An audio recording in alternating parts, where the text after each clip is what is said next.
पन्ना number 1377, श्लोक number 237। Kabir, बामन गुरु है जगत का, भगतन का गुरु नाहे। अरज उरज के पच मुआ, चारों वेद माहे।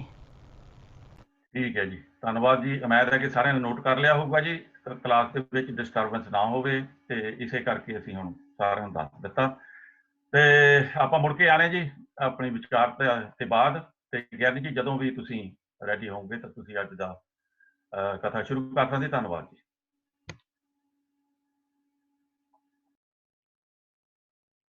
ਵਾਹਿਗੁਰੂ ਜੀ ਕਾ ਖਾਲਸਾ, ਵਾਹਿਗੁਰੂ ਜੀ ਕੀ ਫਤਿਹ ਜੀ। ਸਵਾਗਤ ਹੈ ਜੀ ਤੁਹਾਡਾ ਸਾਰੀਆਂ ਭੈਣਾਂ ਦਾ ਔਰ ਵੀਰਾਂ ਦਾ ਆਨਲਾਈਨ ਗੁਰਮਤਿ ਕਲਾਸ ਵਿੱਚ। ਜਿਵੇਂ ਕਿ ਆਪ ਸਾਰਿਆਂ ਨੂੰ ਪਤਾ ਹੈ, ਅਸੀਂ ਸਾਰੇ ਵੀਰ ਭੈਣਾਂ ਮਿਲ ਕੇ ਭਗਤ ਕਬੀਰ ਜੀ ਦੇ ਸ਼ਲੋਕਾਂ ਦੀ ਵਿਚਾਰ ਸਾਂਝੀ ਕਰ ਰਹੇ ਹਾਂ ਔਰ ਜੀਵਨ ਜਾਤ ਸਿੱਖਣ ਦਾ ਯਤਨ ਕਰ ਰਹੇ ਹਾਂ ਕਿ ਅਸੀਂ ਗੁਰਬਾਣੀ ਅਨੁਸਾਰ ਜ਼ਿੰਦਗੀ ਕਿਵੇਂ ਜੀਣੀ ਹੈ ਔਰ ਗੁਰਬਾਣੀ ਨੂੰ ਸੰਸਾਰ ਤੱਕ, ਅਸਾਂ ਸਮਾਜ ਤੱਕ ਕਿਵੇਂ ਪਹੁੰਚਾਉਣਾ ਹੈ।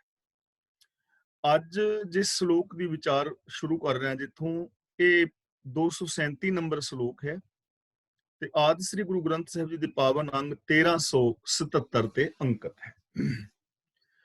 कबीर बामन गुरु है जगत का, भगतन का गुर नाहे। अर्ज उर्ज कै पच मुआ, चारों बेदहों माहे। कबीर शब्द ते थोड़ा जा रुकना है। कबीर बामन गुरु है जगत का, भगतन का गुर नाहे। बामन का मतलब ब्राह्मण, इथे किसी जात की गल नहीं है। वो ब्राह्मण जो कर्म कांड सिखांदा है, जो कर्म कांड की प्रेरणा दिंदा है। गुरु का मतलब गुरु जिस तो असी अगवाई लैंदे हैं जिंदगी दी। जगत का मतलब संसार दा। भगतां दा मतलब भगत, ये बहुवचनी शब्द है ते भगतां दा मतलब जां भगत दा मतलब आप सारे समझदे हो। भगत दा मतलब कोई संसार दा त्यागी नहीं। भगत दा मतलब माला फेरन वाला नहीं जां समाधियां लाने वाला नहीं। इत्थे भगत दा मतलब हैगा जो रब्बी रजा विच तुरदा है, जो रब्बी गुणां दा धारनी है। जिवें असीं जपजी साहिब जी दी पावन बाणी विच विचार आए हां, सब गुण तेरे मैं नाही कोए, विण गुण कीते भगत ना होए। यानी रब्बी रजा विच तुरना ही रब दी भगती है। रब्बी गुणां दे धारनी होना ही रब दी भगती है। ਤਾਂ ਕਬੀਰ ਜੀ ਸਾਨੂੰ ਸਮਝਾ ਰਹੇ ਨੇ ਕਿ ਬ੍ਰਾਹਮਣ ਸਿਰਫ ਦੁਨੀਆਦਾਰਾਂ ਦਾ ਗੁਰੂ ਅਖਵਾ ਸਕਦਾ ਹੈ। ਰੱਬ ਦੀ ਰਜ਼ਾ ਵਿੱਚ ਤੁਰਨ ਵਾਲਿਆਂ ਦਾ, ਰੱਬ ਦੇ ਨਾਲ ਪਿਆਰ ਕਰਨ ਵਾਲਿਆਂ ਦਾ ਉਹ ਗੁਰੂ ਨਹੀਂ ਹੈ। ਬ੍ਰਾਹਮਣ ਗੁਰੂ ਕਿਸ ਦਾ ਹੈ? ਸੰਸਾਰੀਆਂ ਦਾ। ਰੱਬੀ ਰਜ਼ਾ ਵਿੱਚ ਤੁਰਨ ਵਾਲੇ ਜੋ ਨੇ, ਜੋ ਰੱਬ ਦੇ ਨਾਲ ਪਿਆਰ ਕਰਨ ਵਾਲੇ ਨੇ, ਉਹਨਾਂ ਦਾ ਗੁਰੂ ਨਹੀਂ। ਉਹਦਾ ਰੀਜ਼ਨ ਕੀ ਹੈ, क्यों नहीं है? और ब्राह्मण गुरु की करता है? अगली पंक्ति विच दसते ने, अर्ज उर्ज कै पच मुआ, चारों बेदों माहे। अर्ज उर्ज दे दा मतलब फस के। अर्ज दा मतलब फसना, उर्ज दा मतलब उलझना। अर्ज उर्ज दा मतलब है फस के, उलझ के। पच, पच दा मतलब हुंदा है ख्वार होना।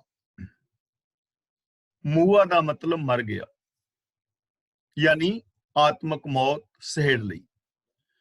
इत्थे चारों वेदों माहे, चारों वेदों का मतलब जो चार वेद ने, उन्हां अनुसार जो दसे गए कीते कर्म कांड ने, उन्हां कर्म कांडां दे प्रचार प्रसार दे विच ही वो जिंदगी गुजारदा है।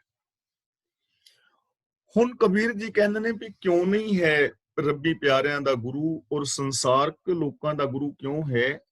क्योंकि ये तो आप ही चौहां वेदां दे यग आदिक जो कर्म कांड दियां उलझना ने, उन्हां नूं सोच सोच के, उन्हां विच उलझ के ही आत्मक जिंदगी गवा चुका है, आत्मक मौत सहेड़ लई है। और इसने प्रभु मिलाप दा जिहड़ा आनंद है वो नहीं माणिया, और ना ही प्रभु मिलाप दा जो आनंद है ਉਹਦੇ ਨਾਲ ਸੰਸਾਰ ਨੂੰ ਜੋੜ ਸਕਿਆ ਹੈ। ਹੁਣ ਇੱਥੇ ਥੋੜੀ ਜੀ ਸਾਨੂੰ ਵਿਚਾਰ ਕਰਨ ਦੀ ਜ਼ਰੂਰਤ ਹੈ कि देखो किन्ने सारे कर्म कांड ने। ਹੁਣ ਬ੍ਰਾਹਮਣ ਨੇ ਸਭ ਤੋਂ ਪਹਿਲਾਂ ਤਾਂ ਜਾਤੀਵਾਦ ਨੂੰ ਪ੍ਰਚਾਰਿਆ, ਯਾਨੀ ਮਨੁੱਖਤਾ ਨੂੰ 4 ਵਰਨਾਂ ਦੇ ਵਿੱਚ ਵੰਡ ਦਿੱਤਾ, ਬ੍ਰਾਹਮਣ, ਕਸ਼ਤਰੀ, ਸ਼ੂਦਰ ਔਰ ਵੈਸ਼। ਤੇ ਖਾਸ ਕਰਕੇ ਜੋ ਮਨੁੱਖਤਾ ਦਾ ਬਹੁਤ ਵੱਡਾ ਹਿੱਸਾ ਸੀ ਉਹਨੂੰ ਸ਼ੂਦਰ ਕਹਿ ਕੇ ਦੁਰਕਾਰਿਆ ਗਿਆ। ਉਹਦੇ ਨਾਲ ਪਸ਼ੂਆਂ ਨਾਲੋਂ ਵੀ ਭੈੜਾ ਵਿਹਾਰ ਕੀਤਾ ਗਿਆ। ਸ਼ੂਦਰਾਂ ਨੂੰ, ਅਖੌਤੀ ਜੋ ਸ਼ੂਦਰ ਨੇ, ਉਹਨਾਂ ਨੂੰ ਖੂਹਾਂ ਤੇ ਪਾਣੀ ਭਰਨ ਦੀ ਮਨਾਹੀ ਸੀ। ਉਹ ਦਰਿਆਵਾਂ ਦੇ ਵਿੱਚ ਨਹਾ ਨਹੀਂ ਸੀ ਸਕਦੇ। ਉਹਨਾਂ ਦਾ ਪਰਛਾਵਾਂ ਵੀ ਕਿਸੇ ਤੇ ਨਹੀਂ ਪੈਣਾ ਚਾਹੀਦਾ। ਉਹਨਾਂ ਲੋਕਾਂ ਨੂੰ ਵਿਦਿਆ ਪੜ੍ਹਨ ਦੀ ਵੀ ਮਨਾਹੀ ਸੀ ਕਿ ਉਹ ਧਰਮ ਸ਼ਾਸਤਰ ਨਹੀਂ ਸੀ ਪੜ੍ਹ ਸਕਦੇ ਔਰ ਸੁਣ ਵੀ ਨਹੀਂ ਸੀ ਸਕਦੇ। ਹੋਰ ਬਹੁਤ ਸਾਰੀਆਂ ਪਾਬੰਦੀਆਂ ਉਹਨਾਂ ਤੇ ਲਗਾਈਆਂ ਸਨ ਤੇ ਇਹ ਪ੍ਰਚਾਰਿਆ ਔਰ ਪ੍ਰਸਾਰਿਆ ਗਿਆ ਕਿ ਇਹ ਜੋ ਸ਼ੂਦਰ ਨੇ ਇਹ ਬਾਕੀ 3 ਵਰਨਾਂ ਦੀ ਸੇਵਾ ਵਾਸਤੇ ਹੀ ਨੇ। ਇਸੇ ਤਰ੍ਹਾਂ ਇਸਤਰੀ ਦੇ ਨਾਲ ਇੱਕ ਬਹੁਤ ਵੱਡਾ ਧੱਕਾ ਕੀਤਾ ਗਿਆ। ਇਸਤਰੀ ਨੂੰ ਕਿਤੇ ਬਗਿਆੜਨ, ਕਿਤੇ ਪੈਰ ਦੀ ਜੁੱਤੀ ਔਰ ਕਿਤੇ ਚੇਤਨ ਮਾਇਆ ਕਰਕੇ ਪ੍ਰਚਾਰਿਆ ਪ੍ਰਸਾਰਿਆ ਗਿਆ। ਇਸਤਰੀ ਦੀ ਜੇ ਪਤੀ ਦੀ ਮੌਤ ਹੋ ਜਾਏ ਤਾਂ ਉਹ ਦੁਬਾਰਾ ਵਿਆਹ ਨਹੀਂ ਕਰਾ ਸਕਦੀ, ਉਹਨੂੰ ਆਪਣੇ ਪਤੀ ਦੇ ਨਾਲ ਹੀ ਜਿੰਦਾ ਜਲਣਾ ਪੈਂਦਾ। ਇਹ ਵਿਚਾਰਾਂ ਅਸੀਂ ਕਰ ਚੁੱਕੇ ਹਾਂ। ਇਸਤਰੀ ਦੇ ਨਾਮ ਤੇ ਕੋਈ ਪ੍ਰਾਪਰਟੀ ਨਹੀਂ ਸੀ ਹੁੰਦੀ ਔਰ ਤੁਲਸੀਦਾਸ ਜੀ ਨੇ ਤਾਂ ਇਸਤਰੀ ਔਰ ਸ਼ੂਦਰਾਂ ਵਾਸਤੇ ਇਥੋਂ ਤੱਕ ਲਿਖ ਦਿੱਤਾ, ਢੋਲ ਗਵਾਰ ਸ਼ੂਦਰ ਪਸ਼ੂ ਨਾਰੀ ਇਹ ਸਭ ਤਾੜਨ ਕੇ ਅਧਿਕਾਰੀ। ਕਿ ਢੋਲ ਵੀ, ਗਵਾਰ ਵੀ, ਸ਼ੂਦਰ ਵੀ, ਪਸ਼ੂ ਵੀ ਔਰ ਔਰਤ ਵੀ, ਇਹਨਾਂ ਨੂੰ ਤਾੜਨਾ ਕਰਦੇ ਰਹਿਣਾ ਚਾਹੀਦਾ ਹੈ। ਇਹ ਤਾੜਨਾ ਦੇ ਅਧਿਕਾਰੀ ਹੈ। ਤਾਂ ਇਹ ਸਾਰਾ ਕੁਝ ਦੇਖੋ ਕਿੰਨਾ ਵੱਡਾ ਇਹ ਦੁਖਾਂਤ ਸੀ, ਪਹਿਲੀ ਗੱਲ। ਦੂਜੀ ਗੱਲ ਕਿ ਦੁਨੀਆ ਨੂੰ ਕਰਮ ਕਾਂਡਾਂ ਦੇ ਵਿੱਚ ਫਸਾਇਆ ਕਿ ਬੱਚੇ ਦੇ ਜਨਮ ਤੋਂ ਲੈ ਕੇ ਮਰਨ ਤੱਕ ਔਰ ਮਰਨ ਤੋਂ ਲੈ ਕੇ ਬਾਅਦ ਵਿੱਚ ਵੀ ਬੰਦੇ ਨੂੰ ਆਪਣੇ ਜਾਲ ਦੇ ਵਿੱਚ ਫਸਾ ਕੇ ਰੱਖਿਆ ਕਿ ਬੱਚੇ ਨੇ ਜਨਮ ਲੈਣਾ ਹੈ ਤਾਂ ਕਿਸ ਸਮੇਂ ਬੱਚਾ ਜਨਮ ਲਵੇ ਤਾਂ ਉਹ ਚੰਗਾ ਜਾਂ ਮਾੜਾ ਹੋਵੇਗਾ। ਇਹ ਚੀਜ਼ਾਂ ਫੈਲਾਈਆਂ ਬ੍ਰਾਹਮਣ ਨੇ। ਫਿਰ ਉਹਦੀ ਕੁੰਡਲਨੀ ਬਣਾਣੀ ਕਿ ਕਿਸ ਸਮੇਂ ਬੱਚਾ ਪੈਦਾ ਹੋਇਆ ਹੈ, ਕਿਸ ਰਾਸ਼ੀ ਵਿੱਚ ਪੈਦਾ ਹੋਇਆ ਹੈ, ਇਹਦਾ ਭਵਿੱਖ ਕਿਵੇਂ ਹੋਏਗਾ, ਇਹ ਨਿਸ਼ਚਿਤ ਕਰਨਾ। ਨਾਮਕਰਨ ਉਸਨੇ ਕਰਨਾ। ਫਿਰ ਇਹ ਗੱਲਾਂ ਫੈਲਾ ਦਿੱਤੀਆਂ ਕਿ ਜਿਸ ਔਰਤ ਦੇ ਘਰ ਵਿੱਚ ਬੱਚਾ ਹੋਇਆ ਹੈ ਤਾਂ ਉਹ ਜਿਹੜੀ ਔਰਤ ਹੈ ਉਹ ਅਪਵਿੱਤਰ ਹੋ ਗਈ ਹੈ, ਉਹ ਚੌਂਕਾ ਅਪਵਿੱਤਰ ਹੋ ਗਿਆ ਹੈ, ਉਹਨੂੰ ਪਵਿੱਤਰ ਕਰਨ ਵਾਸਤੇ ਬ੍ਰਾਹਮਣ ਨੂੰ ਆਉਣਾ ਪਵੇਗਾ। ਸਕੂਲ ਵਿੱਚ ਬੱਚੇ ਨੇ ਕਦੋਂ ਦਾਖਲਾ ਲੈਣਾ ਹੈ ਇਹ ਬ੍ਰਾਹਮਣ ਤੋਂ ਪੁੱਛਣਾ ਪਵੇਗਾ। ਜੇ ਕਿਸਾਨ ਨੇ ਖੇਤੀ ਕਰਨੀ ਹੈ ਤਾਂ ਕਦੋਂ ਧਰਤੀ ਸੁੱਤੀ ਹੁੰਦੀ ਹੈ, ਕਦੋਂ ਜਾਗਦੀ ਹੈ, ਇਹ ਬ੍ਰਾਹਮਣ ਦੱਸੇਗਾ। ਵਿਆਹ ਸ਼ਾਦੀ ਕਿਵੇਂ ਕਰਨੀ ਹੈ, ਉਸ ਤੋਂ ਬਾਅਦ ਜੇ ਕਿਸੇ ਦੀ ਮੌਤ ਹੁੰਦੀ ਹੈ ਕਿਵੇਂ ਦੀਵੇ ਜਗਾਣੇ ਨੇ, ਕਿਹੜੇ ਕਰਮ ਕਾਂਡ ਕਰਨੇ ਨੇ, ਸਰਾਧ ਆਦਿਕ ਨੇ, ਕਿੰਨੇ ਲੰਬੇ ਚੌੜੇ ਝੰਬੇਲੇ। ਇੱਕ ਐਸਾ ਇੱਕ ਵੀ ਜੀਵਨ ਦਾ ਪੱਖ ਨਹੀਂ ਜਿੱਥੇ ਕਿ ਬੰਦੇ ਨੂੰ ਆਪਣੇ ਗੁਲਾਮ ਨਾ ਬਣਾਇਆ ਗਿਆ ਹੋਵੇ। ਫਿਰ ਫੋਕਟ ਕਰਮ ਕਾਂਡਾਂ ਦੇ ਅੰਦਰ ਉਲਝਾ ਦਿੱਤਾ। ਤੀਰਥ ਯਾਤਰਾਵਾਂ ਤੇ ਇਸ਼ਨਾਨ ਕਰੋਗੇ ਤਾਂ ਤੁਹਾਨੂੰ ਸਵਰਗ ਮਿਲੇਗਾ, ਦਾਨ ਕਰੋਗੇ ਸਵਰਗ ਮਿਲੇਗਾ, ਨਹੀਂ ਐਸਾ ਕਰੋਗੇ ਨਰਕ ਵਿੱਚ ਪਵੋਗੇ। ਕਿੰਨੇ ਸਾਰੇ ਡਰਾਬੇ ਨਰਕਾਂ ਦੇ, ਕਿੰਨੇ ਸਾਰੇ ਲਾਲਚ ਸਵਰਗਾਂ ਦੇ ਦਿੱਤੇ, ਸੋਚ ਭੇਟ ਦੇ ਅੰਦਰ ਲੋਕਾਂ ਨੂੰ ਪਾਇਆ ਔਰ ਅਨੇਕਾਂ ਕਰਮ ਕਾਂਡ ਇਸ ਦੁਨੀਆ ਦੇ ਅੰਦਰ ਫੈਲਾਏ। ਲੋਕਾਂ ਨੇ ਇਹਨਾਂ ਚੀਜ਼ਾਂ ਨੂੰ ਪ੍ਰਵਾਨ ਕਰ ਲਿਆ, ਬ੍ਰਾਹਮਣ ਨੂੰ ਗੁਰੂ ਮੰਨ ਲਿਆ। ਸਿੱਖਾ ਕੰਨ ਚੜਾਈਆ ਗੁਰ ਬ੍ਰਾਹਮਣ ਥੀਆ, ਜਨੇਊ ਪਾ ਦਿੱਤਾ, ਸਿੱਖਿਆ ਦੇ ਦਿੱਤੀ ਤੇ ਉਹਦਾ ਗੁਰੂ ਬ੍ਰਾਹਮਣ ਹੋ ਗਿਆ। ਉਹ ਬ੍ਰਾਹਮਣ ਦੀ ਅਗਵਾਈ ਦੇ ਅੰਦਰ ਇਹਨਾਂ ਕਰਮ ਕਾਂਡਾਂ ਨੂੰ ਕਰਦਾ ਰਿਹਾ। ਹੁਣ ਚਾਹੀਦਾ ਤਾਂ ਇਹ ਸੀ, ਭਗਤ ਕਬੀਰ ਜੀ ਨੇ ਬੜੇ ਪਿਆਰ ਦੇ ਨਾਲ ਇੱਕ ਹੋਰ ਸ਼ਬਦ ਦੇ ਅੰਦਰ ਸਾਨੂੰ ਗਾਈਡ ਕੀਤਾ ਹੈ। ਉਹ ਕਹਿੰਦਾ ਹੈ ਕਿ ਇਹ ਬ੍ਰਾਹਮਣ ਦੇਵਤਾ, ਤੂੰ ਮੁੱਦਤਾਂ ਤੋਂ ਇਹ ਗੱਲ ਕਹਿ ਰਿਹਾ ਹੈ ਕਿ ਅਸੀਂ ਤੇਰੀਆਂ ਗਊਆਂ ਹਾਂ, ਤੂੰ ਸਾਡਾ ਗਵਾਲਾ ਹੈ, ਤੂੰ ਸਾਡਾ ਗਵਾਲਾ ਹੈ, ਅਸੀਂ ਤੇਰੀਆਂ ਗਊਆਂ ਹਾਂ। ਹਮ ਗੋਰੂ ਤੁਮ ਗੁਆਰ ਗੁਸਾਈ, ਸਦਾ ਸਦਾ ਰਖਵਾਰੇ, ਤੂੰ ਸਦਾ ਤੋਂ ਹੀ ਸਾਡੇ ਜੀਵਨ ਦਾ ਰਖਵਾਲਾ ਬਣਿਆ ਹੋਇਆ ਹੈ। ਪਰ ਕਬਹੂ ਨਾ ਪਾਰ ਉਤਾਰ ਚਰਾਇਓ ਕੈਸੇ ਖਸਮ ਹਮਾਰੇ। ਚੰਗਾ ਗਵਾਲਾ ਤੇ ਉਹ ਹੈ ਨਾ ਜੋ ਆਪਣੇ ਪਸ਼ੂਆਂ ਨੂੰ, ਗਊਆਂ ਮੱਝਾਂ ਨੂੰ ਚੰਗੇ ਹਰੇ ਹਰੇ ਘਾਹ ਵਾਲੇ ਥਾਂ ਤੇ ਲਿਜਾ ਕੇ ਉਹਨਾਂ ਨੂੰ ਚੋਗਾ ਚੁਗਾਵੇ, ਚੰਗਾ ਉਹਨਾਂ ਦਾ ਜੀਵਨ ਨਿਰਵਾਹ ਕਰੇ। ਪਰ ਤੂੰ ਸਾਡਾ ਕੈਸਾ ਖਸਮ ਹੈ, ਕਬਹੂ ਨਾ ਪਾਰ ਉਤਾਰ ਚਰਾਇਓ। ਸਾਨੂੰ ਕਦੇ ਵੀ ਇਸ ਸੰਸਾਰ ਸਾਗਰ ਤੋਂ, ਵਿਕਾਰਾਂ ਤੋਂ ਪਾਰ ਹੋਣ ਦਾ ਰਾਸਤਾ ਤੇ ਦੱਸਿਆ ਹੀ ਨਹੀਂ। ਸਾਡਾ ਕੈਸਾ ਮਾਲਕ ਹੈ ਤੂੰ, ਕੈਸੀ ਸਾਡੇ ਜੀਵਨ ਦੀ ਅਗਵਾਈ ਕਰ ਰਹੇ ਹੈ ਕਿ ਅਸੀਂ ਆਤਮਿਕ ਜ਼ਿੰਦਗੀ ਕਿਵੇਂ ਜੀਵੀਏ, ਅਸੀਂ ਰੱਬੀ ਗੁਣਾਂ ਦੇ ਧਾਰਨੀ ਕਿਵੇਂ ਹੋਈਏ, ਸੰਸਾਰ ਸਮਾਜ ਦਾ ਭਲਾ ਕਿਵੇਂ ਹੋਵੇ, ਇਹਦਾ ਵਿਕਾਸ ਕਿਵੇਂ ਹੋਵੇ, ਇੱਥੇ ਜਾਤੀਵਾਦ, ਮੇਰ ਤੇਰ ਆਦਿਕ ਦੇ ਵਿਤਕਰੇ ਖਤਮ ਕਿਵੇਂ ਹੋਣ, ਰਿਸ਼ਵਤ ਖੋਰੀ, ਚੋਰ ਬਜ਼ਾਰੀ, 2 ਨੰਬਰ ਦੇ ਧੰਦੇ, ਈਰਖਾ ਦਵੈਸ਼, ਵੈਰ ਵਿਰੋਧ, ਇਹ ਚੀਜ਼ਾਂ ਕਿਵੇਂ ਮੁੱਕਣ ਸਾਡੇ ਵਿੱਚੋਂ, ਔਰ ਅਸੀਂ ਕਿਵੇਂ ਰੱਬੀ ਰਜ਼ਾ ਦੇ ਵਿੱਚ ਤੁਰ ਸਕੀਏ, ਕਿਵੇਂ ਅਸੀਂ ਗੁਣਾਂ ਦੇ ਧਾਰਨੀ ਹੋ ਸਕੀਏ, ਇਸ ਪਾਸੇ ਤੇ ਤੁਹਾਨੂੰ ਲੈ ਕੇ ਗਿਆ ਹੀ ਨਹੀਂ। ਤਾਂ ਕਬੀਰ ਜੀ ਕਹਿੰਦੇ ਨੇ ਜੋ ਬ੍ਰਾਹਮਣ ਹੈ ਉਹ ਜਗਤ ਦਾ ਗੁਰੂ ਹੈ, ਸੰਸਾਰੀ ਲੋਕਾਂ ਦਾ ਗੁਰੂ ਹੈ, ਰੱਬੀ ਪਿਆਰਿਆਂ ਦਾ ਨਹੀਂ ਹੈ। ਹੁਣ ਇੱਥੇ ਗੱਲ ਸਮਝ ਲੈਣੀ, ਇੱਥੇ ਬ੍ਰਾਹਮਣ ਉਹ ਹੈ ਬੰਦਾ ਜੋ ਕਰਮ ਕਾਂਡਾਂ ਦੇ ਵਿੱਚ ਫਸਾ ਰਿਹਾ ਹੈ। ਹੁਣ ਜ਼ਰੂਰੀ ਨਹੀਂ ਹੈ ਕਿ ਇੱਕ ਜਨੇਊ ਵਾਲਾ ਬੰਦਾ ਹੀ ਕਰਮ ਕਾਂਡਾਂ ਵਿੱਚ ਫਸਾ ਰਿਹਾ ਹੋਵੇ। ਹੋਰ ਲੋਕ ਵੀ ਨੇ ਜੋ ਕਰਮ ਕਾਂਡਾਂ ਦੇ ਅੰਦਰ ਫਸਾ ਰਹੇ ਨੇ, ਉਹ ਆਪਣੇ ਧਰਮ ਵੱਲ ਜਾਂ ਆਪਣੇ ਸਮਾਜ ਵੱਲ ਜਾਂ ਆਪਣੇ ਚੌਗਿਰਦੇ ਧਿਆਨ ਮਾਰ ਕੇ ਵੇਖੋ ਕਿ ਕਿਵੇਂ ਸਾਨੂੰ ਬਹੁਤ ਸਾਰੇ ਕਰਮ ਕਾਂਡਾਂ ਦੇ ਅੰਦਰ ਉਲਝਾਇਆ ਗਿਆ ਹੈ, ਕਿਵੇਂ ਸਾਨੂੰ ਇਹ ਚੀਜ਼ਾਂ ਸਮਝਾਈਆਂ ਗਈਆਂ ਨੇ। ਜਿਵੇਂ ਮੈਂ ਪਿੱਛੇ ਬੇਨਤੀ ਕੀਤੀ ਸੀ ਨਾ, ਦੁਖਭੰਜਨੀ ਸਾਹਿਬ ਗੁਟਕਾ ਇੱਕ ਬਣਾ ਦਿੱਤਾ ਹੈ, ਸ਼ਰਧਾ ਪੂਰਨ, ਜਾਂ ਹੋਰ ਐਸੀਆਂ ਨਿੱਕੀਆਂ ਪੁਸਤਕਾਂ ਜਿਨ੍ਹਾਂ ਵਿੱਚ ਗੁਰਬਾਣੀ ਲਿਖੀ ਹੈ, ਔਰ ਸਾਨੂੰ ਕਹਿ ਦਿੱਤਾ ਹੈ ਕਿ ਇਹ ਸ਼ਬਦ ਪੜੋਗੇ ਐਨੀ ਵਾਰੀ ਤੇ ਤੁਹਾਡਾ ਮੁਕੱਦਮਾ ਜਿੱਤ ਜਾਏਗਾ, ਇਹ ਸ਼ਬਦ ਦਾ ਜਾਪ ਇੰਨੀ ਵਾਰੀ ਕਰੋਗੇ ਤੁਹਾਡੇ ਘਰ ਧਨ ਦੀ ਪ੍ਰਾਪਤੀ ਹੋਏਗੀ। ਤਾਂ ਸਾਡੇ ਅੰਦਰ ਵੀ ਉਲਝਣਾਂ ਪਾਈਆਂ ਜਾ ਰਹੀਆਂ ਨੇ ਨਾ। ਅਸੀਂ ਗੁਰਬਾਣੀ ਮੁਤਾਬਕ ਜ਼ਿੰਦਗੀ ਜੀਣੀ ਸੀ। ਮੈਂ ਪਹਿਲਾਂ ਵੀ ਬੇਨਤੀ ਕੀਤੀ ਸੀ, ਮੰਨ ਲਓ ਕਿ ਸਾਡਾ 2 ਭਰਾਵਾਂ ਦਾ ਕੋਈ ਕੇਸ ਚੱਲ ਰਿਹਾ ਹੈ ਅਦਾਲਤ ਵਿੱਚ, ਤੇ ਸਾਨੂੰ ਕਿਹਾ ਜਾਂਦਾ ਹੈ ਕਿ ਇਹ ਸ਼ਬਦ ਦਾ ਤੁਸੀਂ ਇੰਨੀ ਵਾਰੀ ਪਾਠ ਕਰੋਗੇ ਤੁਹਾਡਾ ਕੇਸ ਜਿੱਤ ਜਾਏਗਾ। ਤੇ ਅਸੀਂ 2 ਭਰਾਵਾਂ ਦਾ ਕੇਸ ਹੈ ਤੇ ਦੋਵੇਂ ਹੀ ਭਰਾ ਜੇ ਉਹ ਸ਼ਬਦ ਪੜ੍ਹਦੇ ਹੋਵੇ ਤੇ ਫਿਰ ਸ਼ਬਦ ਕਿਹਦੇ ਕੇਸ ਨੂੰ ਜਿਤਾਏਗਾ? ਤਾਂ ਜੋ ਸ਼ਬਦ ਨੇ ਗੁਰਬਾਣੀ ਦੇ, ਇਹ ਭਰਾਵਾਂ ਦੀਆਂ ਪ੍ਰਾਪਰਟੀਆਂ ਤੇ ਕਬਜ਼ੇ ਕਰਨ ਵਾਸਤੇ ਨਹੀਂ, ਇਹ ਕੇਸ ਜਿੱਤਣ ਵਾਸਤੇ ਨਹੀਂ, ਇਹ ਤਾਂ ਜੀਵਨ ਬਾਜੀ ਨੂੰ ਜਿੱਤਣ ਵਾਸਤੇ ਨੇ। ਗੁਰਬਾਣੀ ਨੂੰ ਪੜ੍ਹ ਕੇ ਸਾਂ ਗੁਰਬਾਣੀ ਦੇ ਉੱਤੇ ਅਮਲ ਕਰਨਾ ਹੈ, ਜਿਸ ਕਰਕੇ ਸਾਡੀ ਪਰਸਨਲ ਲਾਈਫ, ਸਾਡੀ ਫੈਮਿਲੀ ਲਾਈਫ, ਸੋਸ਼ਲ ਲਾਈਫ ਚੰਗੀ ਬਣ ਸਕੇ ਔਰ ਅਸੀਂ ਰੱਬੀ ਰਜ਼ਾ ਦਾ ਆਨੰਦ ਮਾਣ ਸਕੀਏ। ਤਾਂ ਕਬੀਰ ਜੀ ਕਹਿ ਰਹੇ ਨੇ, ਕਬੀਰ ਬਾਮਨ ਗੁਰੂ ਹੈ ਜਗਤ ਕਾ, ਭਗਤਨ ਕਾ ਗੁਰੂ ਨਾ ਹੈ। ਕਿਉਂ ਨਹੀਂ ਰੱਬੀ ਪਿਆਰਿਆਂ ਦਾ ਭਗਤ? ਕਿਉਂਕਿ ਅਰਜ ਉਰਜ ਕੈ ਪਛ ਮੁਆ। ਇਹ ਤਾਂ ਜੋ ਵੇਦ ਸ਼ਾਸਤਰਾਂ ਦੇ ਅੰਦਰ ਕਰਮ ਕਾਂਡ ਦੱਸੇ ਗਏ ਨੇ, ਉਹਨਾਂ ਕਰਮ ਕਾਂਡਾਂ ਦੇ ਵਿੱਚ ਉਲਝ ਕੇ ਹੀ ਆਤਮਿਕ ਮੌਤ ਸਹਿੜ ਬੈਠਾ ਹੈ। ਜੋ 4 ਵੇਦਾਂ ਦੇ ਵਿੱਚ ਕਰਮ ਕਾਂਡ ਦੱਸੇ ਨੇ, ਉਹਨਾਂ ਕਰਮ ਕਾਂਡਾਂ ਦੇ ਵਿੱਚ ਉਲਝਿਆ ਹੋਇਆ ਹੈ, ਔਰ ਕੱਲਾ ਆਪ ਨਹੀਂ ਉਲਝਿਆ, ਇਹਨੇ ਦੂਜਿਆਂ ਨੂੰ ਵੀ ਉਲਝਾਇਆ ਹੈ। ਆਪ ਡੁੱਬੇ ਚਹੁ ਵੇਦ ਮੇਂ, ਚੇਲੇ ਦੀਏ ਬਹਾਏ, ਕਿਉਂਕਿ ਜਿਹੜਾ ਫੋਲੋ ਕਰੇਗਾ ਉਹ ਵੀ ਆਤਮਿਕ ਮੌਤ ਤੇ ਮਰੇਗਾ। ਤਾਂ ਸਾਨੂੰ ਇਥੋਂ ਜੀਵਨ ਵਾਸਤੇ ਕੀ ਚੀਜ਼ ਮਿਲ ਰਹੀ ਹੈ ਕਿ ਅਸੀਂ ਕਿਸੇ ਵੀ ਜੋ ਕਰਮ ਕਾਂਡ ਦੇ ਵਿੱਚ ਫਸਾਉਣ ਵਾਲਾ ਬੰਦਾ ਹੈ ਉਹ ਸਾਡਾ ਆਗੂ ਨਹੀਂ ਹੋ ਸਕਦਾ। ਜੇ ਕਰਮ ਕਾਂਡਾਂ ਦੇ ਵਿੱਚ ਫਸਾਉਣ ਵਾਲੇ ਬੰਦੇ ਦੀ ਅਗਵਾਈ ਵਿੱਚ ਚੱਲੋਗੇ ਤਾਂ ਇਹ ਜੀਵਨ ਸਾਡਾ ਸੁਖਾਲਾ ਨਹੀਂ ਰਹਿਣਾ, ਇਹ ਜੀਵਨ ਵਿੱਚ ਕੋਈ ਤਰੱਕੀ ਨਹੀਂ ਹੋਣੀ, ਆਤਮਿਕ ਉન્નਤੀ ਨਹੀਂ ਹੋਣੀ। ਕਰਮ ਕਾਂਡਾਂ ਦੇ ਵਿੱਚ ਫਸ ਕੇ ਇਹ ਜੀਵਨ ਤਬਾਹ ਹੋ ਜਾਏਗਾ। ਜੀਵਨ ਦੇ ਅੰਦਰ ਜੋ ਪ੍ਰਾਪਤੀ ਹੋਣੀ ਸੀ ਉਹ ਪ੍ਰਾਪਤੀ ਨਹੀਂ ਹੋ ਸਕੇਗੀ।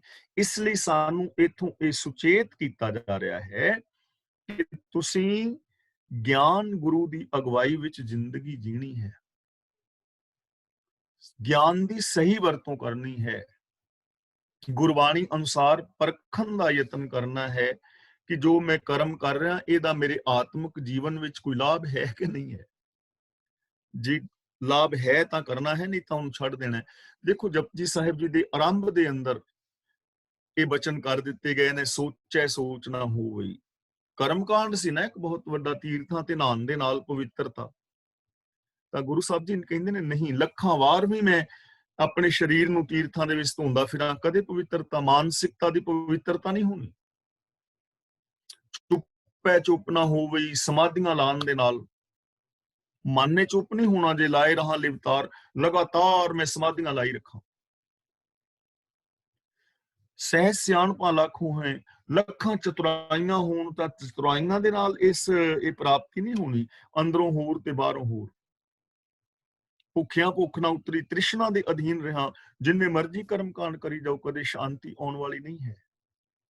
ਔਰ ਗੁਰਬਾਣੀ ਵਿੱਚ ਹੋਰ ਥਾਂ ਤੇ ਖੁੱਲ ਕੇ ਸਾਨੂੰ ਇਹ ਗਾਈਡੈਂਸ ਦਿੱਤੀ ਗਈ ਹੈ, ਪਾਠ ਪੜਿਓ ਅਰ ਵੇਦ ਵਿਚਾਰਿਓ, ਨਿਵਲ ਭੁੰਗਮ ਸਾਧੇ, ਪੰਚ ਜਨਾ ਸੋ ਸੰਗ ਨਾ ਛੁਟਕਿਓ, ਅਧਿਕ ਅਹੰਗ ਬੁੱਧ ਬੰਧੇ, ਪਿਆਰੇ ਇਨ ਬਿਦ ਮਿਲਨ ਨਾ ਜਾਈ, ਮੈਂ ਕੀਏ ਕਰਮ ਅਨੇਕਾਂ, ਹਾਰ ਪਰਿਓ ਸੁਆਮੀ ਕੇ ਦੁਆਰੇ, ਦੀਜੇ ਬੁੱਧ ਵਿਵੇਕਾ, ਮੋਨ ਪਇਓ ਕਰਪਾਤੀ ਰਹਿਓ, ਨਗਨ ਫਿਰਿਓ ਬਨ ਮਾਹੀ, ਤਟ ਤੀਰਥ ਸਭ ਧਰਤੀ ਭ੍ਰਮਿਓ, ਦੁਬਦਾ ਛੁਟਕੇ ਨਾਹੀ, ਮਨ ਕਾਮਨਾ ਤੀਰਥ ਜਾਏ ਬਸਿਓ, ਸਿਰ ਕਰਵਤ ਧਰਾਏ। ਤਾਂ ਇਹਨਾਂ ਚੀਜ਼ਾਂ ਦਾ ਲਾਭ ਨਹੀਂ ਹੋਇਆ।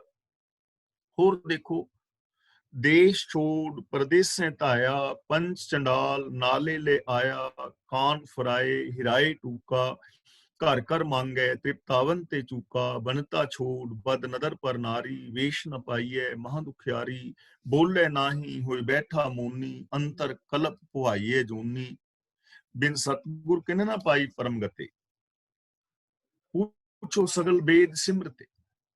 ਤਾਂ ਇਸ ਲਈ ਜੋ ਕਰਮ ਕਾਂਡ ਸਾਨੂੰ ਦੱਸ ਰਿਹਾ ਹੈ, ਉਹ ਸਾਡਾ ਗੁਰੂ ਨਹੀਂ ਹੈ, ਉਹ ਸਾਡਾ ਆਗੂ ਕਦੇ ਨਹੀਂ ਹੋ ਸਕਦਾ, ਉਹਦੇ ਤੋਂ ਅਗਵਾਈ ਨਹੀਂ ਲਈ ਜਾ ਸਕਦੀ।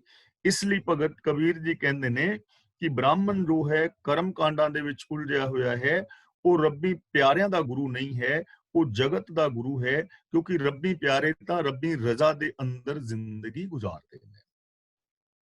ਤਾਂ ਸਾਨੂੰ ਇਥੋਂ ਜੀਵਨ ਵਾਸਤੇ ਕੀ ਮਿਲਿਆ ਕਿ ਅਸੀਂ ਕਰਮ ਕਾਂਡਾਂ ਦਾ ਤਿਆਗ ਕਰਕੇ ਗੁਰਮਤ ਆਸ਼ੇ ਅਨੁਸਾਰ ਜ਼ਿੰਦਗੀ ਜੀਣੀ ਹੈ, ਮਨ ਬਚਨ ਕਰਮ ਕਰਕੇ ਰੱਬੀ ਗੁਣਾਂ ਦੇ ਧਾਰਨੀ ਹੋਣਾ ਹੈ, ਔਰ ਪ੍ਰਭੂ ਦੀ ਅਭੇਦਤਾ ਪ੍ਰਾਪਤ ਕਰਨੀ।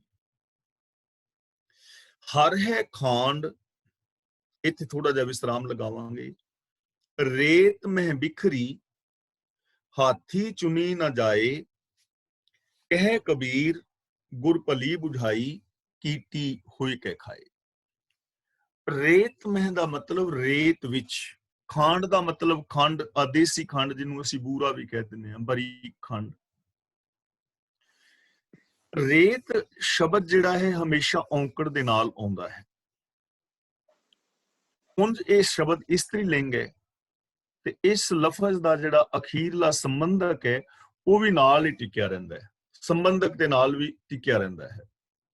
ਸੰਬੰਧਕ ਦੇ ਨਾਲ ਵੀ ਜਿਹੜਾ ਇਹਦਾ ਔਂਕੜ ਹੈ ਨਾ, ਉਹ ਇਸੇ ਤਰ੍ਹਾਂ ਰਹਿੰਦਾ ਹੈ। ਰੇਤ ਸ਼ਬਦ ਹੈ ਇਸਤਰੀ ਲਿੰਗ, ਲੇਕਿਨ ਇਹਦੇ ਥੱਲੇ ਔਂਕੜ ਆਉਂਦਾ ਹੈ, ਇਹ ਆਪਣਾ ਔਂਕੜ ਨਾਲ ਹੀ ਲੈ ਕੇ ਆਇਆ। ਔਰ ਸੰਬੰਧਕ ਦੇ ਨਾਲ ਵੀ ਇਹ ਰੇਤ ਦੇ ਤੱਤੇ ਦਾ ਔਂਕੜ ਹਟਦਾ ਨਹੀਂ ਹੈ, ਇਹ ਖਾਸ ਖਿਆਲ ਰੱਖਣਾ ਹੈ। ਹਾਥੀ ਦਾ ਮਤਲਬ ਹੱਥਾਂ ਦੇ ਨਾਲ, ਚੁਣੀ ਦਾ ਮਤਲਬ ਚੁਣਨਾ ਚੁਗਣਾ, ਬਿਖਰੀ ਦਾ ਮਤਲਬ ਖਿੰਡੀ ਹੋਈ। ਕਬੀਰ ਜੀ ਕਹਿੰਦੇ ਨੇ ਰੱਬ ਜੋ ਸਰਬ ਵਿਆਪਕ ਹੈ, ਮਾਨੋ ਖੰਡ ਦੀ ਤਰ੍ਹਾਂ ਹੈ ਮਿੱਠਾ, ਖੰਡ ਦੀ ਤਰ੍ਹਾਂ ਮਿੱਠਾ ਹੈ। ਰੱਬੀ ਗੁਣ ਮਿੱਠੇ ਨੇ, ਰੱਬੀ ਗੁਣਾਂ ਦੇ ਧਾਰਨੀ ਹੋਓਗੇ, ਜ਼ਿੰਦਗੀ ਵਿੱਚ ਮਿਠਾਸ ਪੈਦਾ ਹੋਏਗੀ। ਸਤ, ਸੰਤੋਖ, ਦਇਆ, ਧਰਮ, ਧੀਰਜ, ਗਿਆਨ, ਵਿਰਾਗ, ਨਿਮਾਨਤਾ, ਸੇਵਾ, ਇਨਸਾਨੀਅਤ, ਨਿਰਭੈਤਾ, ਨਿਰਵੈਰਤਾ, ਇਹ ਗੁਣ ਧਾਰਨ ਕਰਨ ਦੇ ਨਾਲ ਜ਼ਿੰਦਗੀ ਵਿੱਚ ਮਿਠਾਸ ਪੈਦਾ ਹੋਏਗੀ, ਜੀਵਨ ਰਸਦਾਇਕ ਬਣੇਗਾ। ਹਰ ਸ਼ਬਦ ਉਚੇਚੇ ਤੌਰ ਤੇ ਵਰਤਦੇ ਨੇ, ਹਰ ਸ਼ਬਦ ਇਸ ਕਰਕੇ ਵਰਤਿਆ ਹੈ ਕਿ ਉਹ ਹਰ ਥਾਂ ਤੇ ਮੌਜੂਦ ਹੈ, ਜਲ ਥਲ ਮਹੀਲ ਪੂਰਿਆ। ਹਰ ਸ਼ਬਦ ਇਸ ਕਰਕੇ ਵੀ ਵਰਤਿਆ ਹੈ ਕਿ ਉਹ ਹਰ ਇੱਕ ਦਾ ਹੈ, ਉਹ ਮੇਰਾ ਕੱਲਾ ਨਹੀਂ, ਤੁਹਾਡੇ ਇਕੱਲੇ ਦਾ ਨਹੀਂ, ਕਿਸੇ ਬ੍ਰਾਹਮਣ ਦਾ ਨਹੀਂ ਇਕੱਲੇ ਦਾ। ਆਪਨ ਬਾਪੈ ਨਾਹੀ ਕਿਸੀ ਕੋ, ਭਾਵਨ ਕੋ ਹਰ ਰਾਜਾ। ਰੱਬ ਕਿਸੇ ਦੇ ਪਿਓ ਦੀ ਪ੍ਰੋਪਰਟੀ ਨਹੀਂ ਹੈ, ਆਪਨ ਬਾਪੈ ਨਾਹੀ ਕਿਸੀ ਕੋ, ਕਿਸੇ ਦੇ ਪਿਓ ਦਾ ਨਹੀਂ, ਰੱਬ ਸਾਰਿਆਂ ਦਾ ਹੈ। ਹਰ ਦਾ ਮਤਲਬ ਹਰ ਇੱਕ ਦਾ ਹੈ। ਹਰ ਸ਼ਬਦ ਇਸ ਕਰਕੇ ਵੀ ਵਰਤਿਆ ਹੈ ਕਿ ਉਹ ਹਰ ਇੱਕ ਲਈ ਹੈ। ਇਹ ਨਹੀਂ ਕਿ ਰੱਬੀ ਗੁਣਾਂ ਦੇ ਧਾਰਨੀ ਸਿਰਫ ਮੈਂ ਹੀ ਹੋਣਾ ਹੈ, ਇਹ ਮੇਰੇ ਵਾਸਤੇ ਹੀ ਹੈ ਜਾਂ ਸਿਰਫ ਤੁਹਾਡੇ ਭੈਣਾਂ ਵੀਰਾਂ ਵਾਸਤੇ ਹੀ ਹੈ ਨਾ, ਇਹ ਸਾਰਿਆਂ ਵਾਸਤੇ ਹੈ। ਦੁਨੀਆ ਦੇ ਹਰ ਇਸਤਰੀ ਪੁਰਸ਼ ਬੱਚੀ ਬੱਚੇ ਜਵਾਨ ਬਜ਼ੁਰਗ ਨੂੰ ਰੱਬੀ ਗੁਣਾਂ ਦੇ ਧਾਰਨੀ ਹੋਣਾ ਚਾਹੀਦਾ। ਹਰ ਸ਼ਬਦ ਇਸ ਕਰਕੇ ਵੀ ਵਰਤ ਰਹੇ ਨੇ ਕਿ ਹਰਿਆ ਕਰਨ ਵਾਲਾ ਹੈ ਨਾਨਕ, ਨਾਮ ਮਿਲੇ ਤਾਂ ਜੀਵਾਂ, ਤਨ ਮਨ ਥੀਵੇ ਹਰਿਆ। ਤਾਂ ਰੱਬ ਜਿਹੜਾ ਹੈ ਖੰਡ ਦੀ ਤਰ੍ਹਾਂ ਮਿੱਠਾ ਹੈ, ਲੇਕਿਨ ਕਬੀਰ ਜੀ ਕਹਿੰਦੇ ਨੇ ਵੀ ਉਹ ਖੰਡ ਕਿਸੇ ਡੱਬੇ ਵਿੱਚ ਪਈ ਨਹੀਂ। ਜਿਹੜੀ ਪ੍ਰੋਬਲਮ ਹੈ ਉਹ ਕੀ ਹੈ, ਕਿਸੇ ਡੱਬੇ ਵਿੱਚ ਪਈ ਨਹੀਂ ਵੀ ਸੌਖਾ ਚਮਚਾ ਭਰ ਕੇ ਖਾ ਲਓ। ਖੰਡ ਹੈ ਲੇਕਿਨ ਰੇਤ में बिखरी ਉਸ ਖੰਡ ਵਰਗਾ ਹੈ ਜਿਹੜੀ ਰੇਤੇ ਦੇ ਅੰਦਰ ਖਿਲ ਰਹੀ ਹੋਵੇ, ਰੇਤੇ ਵਿੱਚ ਖਿਲਰ ਗਈ ਹੋਵੇ। ਹਾਥੀ ਚੁਣੀ ਨਾ ਜਾਏ, ਹਾਥੀ ਬਿੰਦੀ ਲਾਵਾਂਗੇ, ਨਹੀਂ ਸੌਰੀ ਹਾਥੀ ਬਿੰਦੀ ਨਹੀਂ ਲਾਵਾਂਗੇ, ਹਾਥੀ, ਹਾਥੀ ਦਾ ਮਤਲਬ ਜੋ ਹਾਥੀ ਜਾਨਵਰ ਹੁੰਦਾ ਹੈ, ਹਾਥੀ ਜਿਹੜਾ ਜਾਨਵਰ ਹੈ, ਹਾਥੀ ਚੁਣੀ ਨਾ ਜਾਏ। ਇਹ ਜਿਹੜੀ ਖੰਡ ਹੈ ਹਾਥੀ ਨਹੀਂ ਇਹਨੂੰ ਚੁਗ ਸਕਦਾ। ਰੇਤ ਦੇ ਅੰਦਰ ਖੰਡ ਖਿਲਰ ਗਈ ਹੋਵੇ ਤੇ ਜੇ ਹਾਥੀ ਨੂੰ ਕਹੀਏ ਵੀ ਹਾਥੀ ਖੰਡ ਖਾ ਲਵੇ ਤਾਂ ਖਾ ਨਹੀਂ ਸਕੇਗਾ, ਚੁਣ ਨਹੀਂ ਨਾ ਸਕਦਾ, ਉਹਨੂੰ ਚੁਗ ਨਹੀਂ ਸਕਦਾ। ਕੋਈ ਢੰਗ ਨਹੀਂ ਕਿ ਹਾਥੀ ਉਸ ਖੰਡ ਨੂੰ ਰੇਤ ਦੇ ਵਿੱਚੋਂ ਚੁਗ ਕੇ ਖਾ ਲਵੇ। ਪ੍ਰੋਬਲਮ ਇਹ ਹੈ, ਰੱਬ ਮਾਨੋ ਖੰਡ ਹੈ, ਰੇਤ ਦੇ ਅੰਦਰ ਖਿਲਰੀ ਹੋਈ ਹੈ, ਹਾਥੀ ਤੋਂ ਉਹ ਚੁੱਗੀ ਨਹੀਂ ਜਾ ਸਕਦੀ। ਤਾਂ ਫਿਰ ਉਸ ਮਿਠਾਸ ਨੂੰ ਕਿਵੇਂ ਮਾਣੀਏ? ਇਹਦਾ ਉੱਤਰ ਅਗਲੀ ਪੰਕਤੀ ਵਿੱਚ ਸਾਨੂੰ ਇਹਦਾ ਸੋਲੂਸ਼ਨ ਦੱਸ ਰਹੇ ਨੇ। ਇਹ ਕਬੀਰ ਗੁਰ ਭਲੀ ਬੁਝਾਈ ਕੀਤੀ ਹੋਈ ਕਹਿ ਖਾਏ। ਕਹਿ ਦਾ ਮਤਲਬ ਆਖਦੇ ਨੇ, ਗੁਰ ਦਾ ਮਤਲਬ ਗੁਰੂ ਨੇ, ਬੁਝਾਈ ਦਾ ਮਤਲਬ ਚੰਗੀ ਮੱਤ ਦਿੱਤੀ, ਕੀਤੀ ਦਾ ਮਤਲਬ ਕੀੜੀ, ਹੋਏ ਕੇ ਦਾ ਮਤਲਬ ਬਣ ਕੇ, ਖਾਏ ਦਾ ਮਤਲਬ ਖਾ ਸਕਦਾ ਹੈ। ਕਬੀਰ ਜੀ ਕਹਿੰਦੇ ਹਨ ਕਿ ਗੁਰੂ ਨੇ ਮੈਨੂੰ ਇਹ ਭਲੀ ਮੱਤ ਦਿੱਤੀ ਹੈ, ਸੂਝ ਦਿੱਤੀ ਹੈ, ਗਿਆਨ ਦਿੱਤਾ ਹੈ ਕਿ ਇਸ ਖੰਡ ਨੂੰ ਕੀੜੀ ਬਣ ਕੇ ਖਾਧਾ ਜਾ ਸਕਦਾ। ਕੀੜੀ ਖਾ ਸਕਦੀ ਹੈ, ਹਾਥੀ ਨਹੀਂ। ਰੇਤ ਦੇ ਅੰਦਰ ਖੰਡ ਖਿਲਰੀ ਹੋਵੇ, ਉਹਨੂੰ ਹਾਥੀ ਚੁੱਗ ਕੇ ਨਹੀਂ ਖਾ ਸਕਦਾ, ਕੀੜੀ ਖਾ ਸਕਦੀ ਹੈ। ਹੁਣ ਇਹ ਚੀਜ਼ ਸਮਝਣ ਵਾਲੀ ਹੈ ਕਿ ਰੱਬੀ ਜੋ ਗੁਣ ਨੇ, ਰੱਬ ਦੀ ਰਜ਼ਾ ਹੈ, ਰੱਬੀ ਜੋ ਗੁਣ ਨੇ ਇਹ ਬੜੇ ਮਿੱਠੇ ਨੇ। ਇਹਨਾਂ ਦੇ ਨਾਲ ਹਰ ਇਨਸਾਨ ਦੀ ਜ਼ਿੰਦਗੀ ਵਿੱਚ ਇਨਸਾਨੀਅਤ ਪੈਦਾ ਹੋ ਸਕਦੀ ਹੈ, ਮਿਠਾਸ ਪੈਦਾ ਹੋ ਸਕਦੀ ਹੈ, ਜੀਵਨ ਰਸਮਈ ਬਣ ਸਕਦਾ ਹੈ। ਪਰ ਇਹ ਹੰਕਾਰੀ ਜਿਹੜਾ ਬੰਦਾ ਹੈ ਨਾ, ਉਹ ਇਹਨਾਂ ਗੁਣਾਂ ਨੂੰ ਨਹੀਂ ਪ੍ਰਾਪਤ ਕਰ ਸਕਦਾ। ਹੰਕਾਰ ਨਾਲ ਨਹੀਂ, ਮਨਹਠ ਦੇ ਨਾਲ ਨਹੀਂ, ਈਗੋ ਦੇ ਨਾਲ ਨਹੀਂ। ਜੇ ਤੁਸੀਂ ਹੰਕਾਰੀ ਹੋ ਤਾਂ ਫਿਰ ਇਹ ਚੀਜ਼ ਪ੍ਰਾਪਤ ਨਹੀਂ ਹੋਏਗੀ। ਹੰਕਾਰ ਦੇ ਦੋ ਰੂਪ ਆਪਾਂ ਵਿੰਗੜੇ ਹੋਏ ਬਿਆਨ ਕਰ ਚੁੱਕੇ ਹਾਂ ਪਹਿਲਾਂ ਵੀ। ਇੱਕ ਤਾਂ ਇਨਫੀਰੀਓਰਿਟੀ ਕੰਪਲੈਕਸ, ਜਿਹਦੇ ਅੰਦਰ ਇਨਫੀਰੀਓਰਿਟੀ ਕੰਪਲੈਕਸ ਹੈ ਉਹ ਵੀ ਨਹੀਂ ਖਾ ਸਕੇਗਾ। ਜਿਵੇਂ ਮੈਂ ਕਈ ਵਾਰ ਬੇਨਤੀ ਕੀਤੀ ਕਿ ਮੈਂ ਤੇ ਕੁਝ ਵੀ ਕਰਨ ਜੋਗਾ ਨਹੀਂ, ਮੇਰੇ ਤੋਂ ਕਿੱਥੇ ਹੋਣਾ ਹੈ, ਮੈਂ ਕਾਮਯਾਬ ਨਹੀਂ ਹੋ ਸਕਦਾ, ਦੂਜੇ ਲੋਕ ਹੋ ਗਏ ਨੇ, ਕਾਸ਼ ਇਹ ਹੁੰਦਾ, ਕਾਸ਼ ਇਹ ਹੁੰਦਾ, ਮੇਰੇ ਵੱਸ ਤਾਂ ਨਹੀਂ, ਇਹ ਦੁਨੀਆ ਬੇਕਾਰ ਹੈ, ਇੱਥੇ ਕਿਸੇ ਦਾ ਕੋਈ ਭਰੋਸਾ ਨਹੀਂ, ਇਹ ਦੁਨੀਆ ਤੇ ਦੁੱਖਾਂ ਦਾ ਘਰ ਹੈ, ਰੱਬ ਇਹਦੇ ਨਾਲ ਤੇ ਚੁੱਕ ਹੀ ਲਵੇ ਤੇ ਠੀਕ ਹੈ। ਜਿਹਦੇ ਐਸੇ ਵਿਚਾਰ ਨੇ ਉਹ ਗੁਣਾਂ ਦਾ ਧਾਰਨੀ ਕਿਵੇਂ ਹੋਏਗਾ? ਕਿਉਂਕਿ ਸਾਹ ਸੱਤ ਛੱਡ ਹੀ ਬੈਠਾ। ਇਹ ਹੋਮੇ ਦਾ ਵਿੰਗੜਿਆ ਰੂਪ ਹੈ ਇਨਫੀਰੀਓਰਿਟੀ ਕੰਪਲੈਕਸ। ਦੂਜਾ ਹੈ ਸੁਪਰੀਓਰਿਟੀ ਕੰਪਲੈਕਸ, ਕਿ ਮੈਂ ਹੀ ਸਭ ਕੁਛ ਹਾਂ, ਮੈਂ ਹੀ ਸਿਆਣਾ, ਮੈਂ ਹੀ ਵੱਡਾ, ਮੈਂ ਹੀ ਜਵਾਨ, ਮੈਂ ਹੀ ਮੈਂ ਮੈਨੂੰ ਸਭ ਕੁਝ ਪਤਾ ਹੈ। ਜਿਹਦੇ ਅੰਦਰ ਇਹ ਭਾਵਨਾ ਹੈ ਉਹ ਵੀ ਗੁਣਾਂ ਦਾ ਧਾਰਨੀ ਨਹੀਂ ਹੋ ਪਾਏ। ਯਾਨੀ ਹੰਕਾਰੀ ਬੰਦਾ, ਹਾਥੀ ਵਰਗਾ ਜਿਹਦਾ ਮਨ ਬਣਿਆ ਹੋਇਆ ਹੈ, ਉਹ ਸ਼ੁਭ ਗੁਣਾਂ ਦਾ ਧਾਰਨੀ ਨਹੀਂ ਹੋ ਸਕਦਾ, ਮਿਠਾਸ ਉਹਦੀ ਜ਼ਿੰਦਗੀ ਵਿੱਚ ਨਹੀਂ ਆ ਸਕਦੀ। ਲੇਕਿਨ ਜੇ ਕੀੜੀ ਬਣ ਜਾਏ, ਨਿਮਰਤਾ ਦਾ ਧਾਰਨੀ ਹੋ ਜਾਏ, ਤਾਂ ਫਿਰ ਹਰ ਇਨਸਾਨ ਇਹਨੂੰ ਪ੍ਰਾਪਤ ਕਰ ਸਕਦਾ ਹੈ। ਕਿਵੇਂ?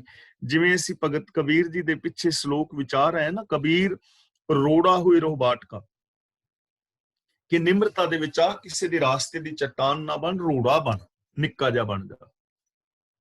तज मन का अभिमान, ऐसा कोई दास होए ताहे मिले भगवान। पर फिर भी ਵੇਖਦੇ ਨੇ ਕਿ ਰੋੜੇ ਦੇ ਵਿੱਚ ਵੀ ਹਾਲੇ ਦੋਸ਼ ਹੈ, ਨਿੱਕਾ ਤੇ ਹੋ ਗਿਆ ਪਰ ਦੋਸ਼ ਹੈ, ਠੁੱਡੇ ਵੱਜਦੇ ਨੇ, ਲੋਕਾਂ ਨੂੰ ਦੁੱਖ ਦਿੰਦਾ ਹੈ। कबीर रोड़ा हुआ तो क्या पया, पंथी को दुख दे, हरदम ऐसा चाहिए जो धरनी में खे। रोड़े तो ही तकलीफ हुंदी है, इसलिए होर निम्रता धारण कर। रब दा प्यारा एवें चाहिए जिवें धरती विच मिट्टी हुंदी है। हुण मिट्टी दुखदाई नहीं है, मिट्टी तो ठुडा नहीं लगदा, मिट्टी तो सट नहीं लगदी, रेते विच जिहड़ा पीसी हुई मिट्टी है। पर उत्थे एक प्रॉब्लम है, जदों मिट्टी नूं हवा लगदी है, ਅਸੀਂ ਘੱਟੇ ਵਿੱਚ ਮਿੱਟੀ ਵਿੱਚ ਤੁਰਦੇ ਆ ਤਾਂ ਉੱਡ ਕੇ ਸਾਡੇ ਕੱਪੜਿਆਂ ਤੇ ਪੈ ਕੇ ਮੈਲਿਆਂ ਕਰਦੀ। ਕਬੀਰ ਜੀ ਕਹਿੰਦੇ ਨੇ, ਕਬੀਰ ਖੇ ਹੋਈ ਤੋ ਕਿਆ ਪਿਆ, ਜੋ ਉੱਡ ਲਾਗੇ ਅੰਗ। ਹਰ ਜਨ ਐਸਾ ਚਾਹੀਏ ਜਿਉ ਪਾਣੀ ਸਰਬੰਗ, ਪਾਣੀ ਵਰਗਾ ਚਾਹੀਦਾ ਰੱਬ ਦਾ ਪਿਆਰਾ। ਪਾਣੀ ਵਿੱਚ ਤਿੰਨ ਗੁਣ ਨੇ, ਉਹਦੇ ਮੂਲ ਇੱਕ ਸ਼ੁੱਧਤਾ, ਇੱਕ ਨਿਮਰਤਾ, ਨੀਵੇਂ ਪਾਸੇ ਤੁਰਨਾ, ਔਰ ਇੱਕ ਸ਼ੀਤਲਤਾ। ਲੇਕਿਨ ਪਾਣੀ ਦੇ ਵਿੱਚ ਇੱਕ ਕਮੀ ਇਹ ਹੈ ਕਿ ਜੇ ਉਹ ਹਾਲਾਤਾਂ ਦੇ ਅਸਰ ਨੂੰ ਕਬੂਲਦਾ ਹੈ, ਧੁੱਪ ਵਿੱਚ ਰੱਖੋਗੇ ਗਰਮ ਹੋ ਜਾਏਗਾ, ਛਾਂ ਵਿੱਚ ਰੱਖੋਗੇ ਠੰਡਾ ਹੋ ਜਾਏਗਾ। ਤਾਂ ਕਬੀਰ ਜੀ ਕਹਿੰਦੇ ਨੇ ਪਾਣੀ ਵਿੱਚ ਵੀ ਇੱਕ ਦੋਸ਼ ਰਹਿ ਗਿਆ। ਕਬੀਰ ਪਾਣੀ ਹੁਆ ਤੋ ਕਿਆ ਭਇਆ, ਸੀਰਾ ਤਾਤਾ ਹੋਏ। ਹਰ ਜਨ ਐਸਾ ਚਾਹੀਏ ਜੈਸਾ ਹਰ ਹੀ ਹੋਏ। ਰੱਬ ਦਾ ਪਿਆਰਾ ਤੇ ਰੱਬ ਵਰਗਾ ਹੀ ਹੋ ਜਾਂਦਾ ਹੈ। ਸੀਰਾ ਤਾਤਾ ਦਾ ਮਤਲਬ ਠੰਡਾ ਤੱਤਾ। ਪਾਣੀ ਨੂੰ ਧੁੱਪੇ ਰੱਖਿਆ ਗਰਮ ਹੋ ਗਿਆ, ਛਾਵੇਂ ਰੱਖਿਆ ਠੰਡਾ ਹੋ ਗਿਆ। ਛਾਵੇਂ ਰੱਖਣਾ ਕੀ, ਸਾਡੀ ਕਿਸੇ ਨੇ ਸਿਫਤ ਕੀਤੀ ਕਿ ਵੀਰ ਜਾਂ ਭੈਣ ਵੀ ਕੱਪੜੇ ਬੜੇ ਵਧੀਆ ਪਾਏ ਨੇ ਤੁਸੀਂ, ਕਿਆ ਬਾਤ, ਤੁਹਾਡਾ ਸੂਟ, ਇਹਦਾ ਰੰਗ ਡਿਜ਼ਾਈਨ ਬੜਾ ਵਧੀਆ। ਤੇ ਜਿਸ ਵੀਰ ਭੈਣ ਦੀ ਅਸੀਂ ਸਿਫਤ ਕੀਤੀ, ਉਹ ਕਹਿੰਦਾ ਧੰਨਵਾਦ, ਉਹ ਬੜਾ ਖੁਸ਼ ਹੋ ਗਿਆ। ਇਹਨੂੰ ਕਹਿੰਦੇ ਨੇ ਸਿਫਤ ਕੀਤੀ ਤੇ ਖੁਸ਼ ਹੋ ਗਿਆ। ਲੇਕਿਨ ਜੇ ਅਸੀਂ ਕਹਿ ਦਿੱਤਾ ਵੀ ਵੀਰ ਦਾ ਭੈਣ ਯਾਰ ਆ ਤੂੰ ਕੀ ਬਣਿਆ ਫਿਰਨਾ, ਇਹ ਤਾਂ ਗੜਬੜ ਹੈ, ਤੇ ਕੱਪੜੇ ਅੱਜ ਕੱਲ ਇਹੋ ਜਿਹੇ ਕੱਪੜੇ ਕੌਣ ਪਾਉਂਦਾ ਹੈ, ਤੂੰ ਤੇ ਇਹਦੇ ਵਿੱਚ ਬਿਲਕੁਲ ਵੀ ਤੇਰੀ ਪਰਸਨੈਲਿਟੀ ਗਰਕ ਹੋਈ ਪਈ ਹੈ। ਉਸੇ ਵੇਲੇ ਉਹ ਗਰਮ ਹੋ ਜਾਂਦਾ। ਤੈਨੂੰ ਕੀ ਪਤਾ ਹੈ, ਅੱਜ ਕੱਲ ਇਹ ਰਿਵਾਜ ਚੱਲ ਰਿਹਾ, ਇਹ ਉਹ ਆਪਣਾ ਗਰਮ ਹੋ ਗਿਆ ਬੰਦਾ ਨਾ, ਯਾਨੀ ਸੁਭਾਅ ਦੇ ਅੰਦਰ ਟਿਕਾਵ ਨਹੀਂ ਹੈ। ਪਰ ਕਬੀਰ ਜੀ ਕਹਿੰਦੇ ਨੇ ਜੋ ਰੱਬ ਦਾ ਪਿਆਰਾ ਹੈ ਨਾ, ਉਹ ਇਸ ਉਸਤਤ ਨਿੰਦਿਆ ਤੋਂ ਹੀ ਉਤਾਂ ਹੋ ਕੇ ਰੱਬ ਵਰਗਾ ਹੋ ਜਾਂਦਾ, ਤੇ ਉਹਦੇ ਵਾਸਤੇ ਨਿਮਰਤਾ ਦੀ ਲੋੜ ਹੈ। ਜੇ ਅਸੀਂ ਨਿਮਰਤਾ ਸਾਡੇ ਅੰਦਰ ਹੋਏਗੀ ਤਾਂ ਅਸੀਂ ਕਿਸੇ ਤੋਂ ਸਿੱਖ ਸਕਾਂਗੇ ਕੁਝ, ਤਾਂ ਅਸੀਂ ਕੋਈ ਨਵੀਂ ਚੀਜ਼ ਹਾਸਲ ਕਰ ਪਾਵਾਂਗੇ। ਤੇ ਜੇ ਕਵੀ ਕਿ ਸਾਨੂੰ ਤੇ ਪਹਿਲਾਂ ਹੀ ਪਤਾ ਹੈ ਤਾਂ ਫਿਰ ਪ੍ਰੋਬਲਮ ਕ੍ਰੀਏਟ ਹੋਏਗੀ। ਇਸ ਲਈ ਕਬੀਰ ਜੀ ਕਹਿੰਦੇ ਨੇ ਰੱਬ ਖੰਡ ਵਰਗਾ ਮਿੱਠਾ ਹੈ, ਉਹਦੇ ਗੁਣ, ਉਹਦੀ ਰਜ਼ਾ ਭਾਣਾ ਖੰਡ ਵਰਗਾ ਹੈ, ਮਿਠਾਸ ਪੈਦਾ ਕਰਨ ਵਾਲਾ ਹੈ। ਪਰ ਇੰਜ ਸਮਝ ਲਓ ਕਿ ਰੇਤੇ ਵਿੱਚ ਖਿਲਰੀ ਹੋਈ ਖੰਡ ਹੈ, ਹਾਥੀ ਨਹੀਂ ਚੁਗ ਸਕਦਾ ਉਹਨੂੰ। ਇਸ ਲਈ ਭਗਤ ਕਬੀਰ ਜੀ ਕਹਿੰਦੇ ਨੇ ਗੁਰੂ ਨੇ ਮੈਨੂੰ ਇਹ ਸੂਝ ਬਖਸ਼ੀ ਹੈ ਕਿ ਕੀੜੀ ਬਣ ਕੇ ਤੇ ਇਸ ਖੰਡ ਨੂੰ ਖਾ ਸਕਦਾ ਹੈ। ਇਹਦਾ ਮਤਲਬ ਸਾਨੂੰ ਆਪਣੀ ਜ਼ਿੰਦਗੀ ਵਿੱਚ ਨਿਮਰਤਾ ਲਿਆਉਣੀ ਚਾਹੀਦੀ ਹੈ। ਨਿਮਰਤਾ ਦੇ ਨਾਲ ਗੁਣਾਂ ਦੇ ਧਾਰਨੀ ਹੋਣਾ ਚਾਹੀਦਾ ਹੈ। ਜਦੋਂ ਅਸੀਂ ਰੱਬੀ ਰਜ਼ਾ ਦੇ ਅੰਦਰ ਤੁਰਾਂਗੇ ਨਾ, ਆਪਣੇ ਮਤ ਨੂੰ, ਆਪਣੇ ਹੰਕਾਰ ਨੂੰ ਛੱਡ ਕੇ, ਫਿਰ ਸਾਡੀ ਜ਼ਿੰਦਗੀ ਦੇ ਅੰਦਰ ਮਿਠਾਸ ਪੈਦਾ ਹੋ ਜਾਏਗੀ। ਤੇ ਜੇ ਕੋਈ ਮਾਨਹਟ ਦੇ ਨਾਲ ਕਵੇ ਕਿ ਮੈਂ ਤੇ ਰੱਬ ਨੂੰ ਯੋਗਾਕਾਰ ਕਰਕੇ ਖੁਸ਼ ਕਰ ਲੈਣਾ, ਤਾਂ ਉਹ ਨਹੀਂ ਕਦੇ ਹੋਣਾ।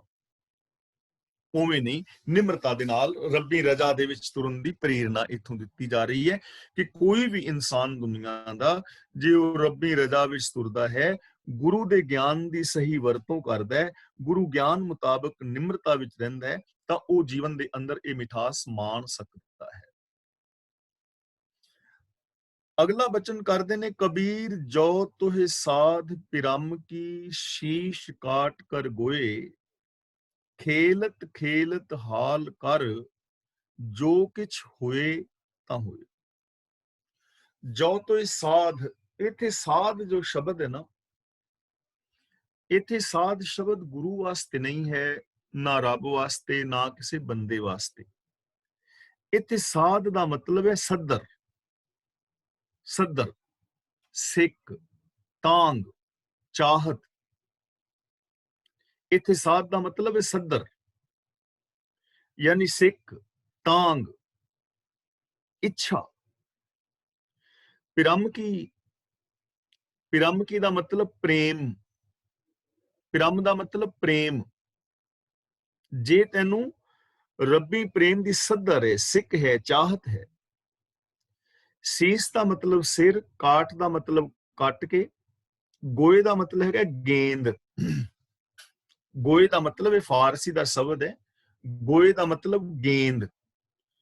ਜਿਵੇਂ ਅਸੀਂ ਬੱਚੇ ਹੁੰਦੇ ਕੱਪੜਿਆਂ ਦਾ ਗੇਂਦ ਨਹੀਂ ਬਣਾ ਲੈਂਦੇ ਹੁੰਦੇ, ਟਾਕੀਆਂ ਇਕੱਠੀਆਂ ਕਰਕੇ ਪਾਟੇ ਤੇ ਗੇਂਦ ਬਣਾਉਣਾ ਤੇ ਉਹਦੇ ਉੱਤੇ ਫਿਰ ਸੇਬਿਆਂ ਦੇ ਨਾਲ ਉਹਨੂੰ ਉਣ ਲਈਦਾ ਸੀ। ਉਹ ਗੇਂਦ ਦੀਆਂ ਦਾਕੀਆਂ ਫਿਰ ਖਿਲਰਦੀਆਂ ਨਹੀਂ ਸੀ, ਤੇ ਖਿੱਦੂ ਖੂੰਡੀ ਖੇਲੀ ਦੀ ਸੀ, ਪਿੱਠੂ ਗੋਲ ਖੇਲੀਦਾ ਸੀ, ਜਾਂ ਗੇਂਦ ਦੇ ਨਾਲ ਵੈਸੇ ਲੋਕ ਖੇਲਦੇ ਸਨ। ਤਾਂ ਕਬੀਰ ਜੀ ਸਾਨੂੰ ਸਮਝਾ ਰਹੇ ਨੇ ਕਿ ਜੇ ਤੈਨੂੰ ਪ੍ਰਭੂ ਪਿਆਰ ਦੀ ਖੇਡ ਖੇਡਣ ਦੀ ਤਾਂਘ ਹੈ, ਰੱਬ ਦੇ ਨਾਲ ਪਿਆਰ ਕਰਨਾ ਹੈ, ਰੱਬੀ ਗੁਣਾਂ ਨਾਲ ਪ੍ਰੀਤ ਪਾਣੀ ਹੈ, ਜੇ ਮੈਂ ਇਹ ਚਾਹਨਾ ਕਿ ਹਰ ਇਨਸਾਨ ਦੇ ਅੰਦਰ ਰੱਬ ਨੂੰ ਵੇਖ ਕੇ ਰੱਬ ਵਰਗਾ ਪਿਆਰ ਔਰ ਵਿਹਾਰ ਕਰਾਂ, ਆ ਸਾਰਾ ਸੰਸਾਰ ਮੈਨੂੰ ਰੱਬ ਦਾ ਰੂਪ ਨਜ਼ਰ ਹੀ ਆਵੇ, ਜੇ ਤੇਰੇ ਅੰਦਰ ਰੱਬੀ ਪ੍ਰੇਮ ਦੀ ਸੱਧਰ ਹੈ, ਜੇ ਤੇਰੇ ਅੰਦਰ ਰੱਬੀ ਪ੍ਰੇਮ ਦੀ ਚਾਹਤ ਹੈ, ਜੇ ਤੂੰ ਇਹ ਚਾਹਤ ਰੱਖਦਾ ਹੈ ਕਿ ਮੈਨੂੰ ਰੱਬੀ ਪ੍ਰੇਮ ਮਿਲੇ,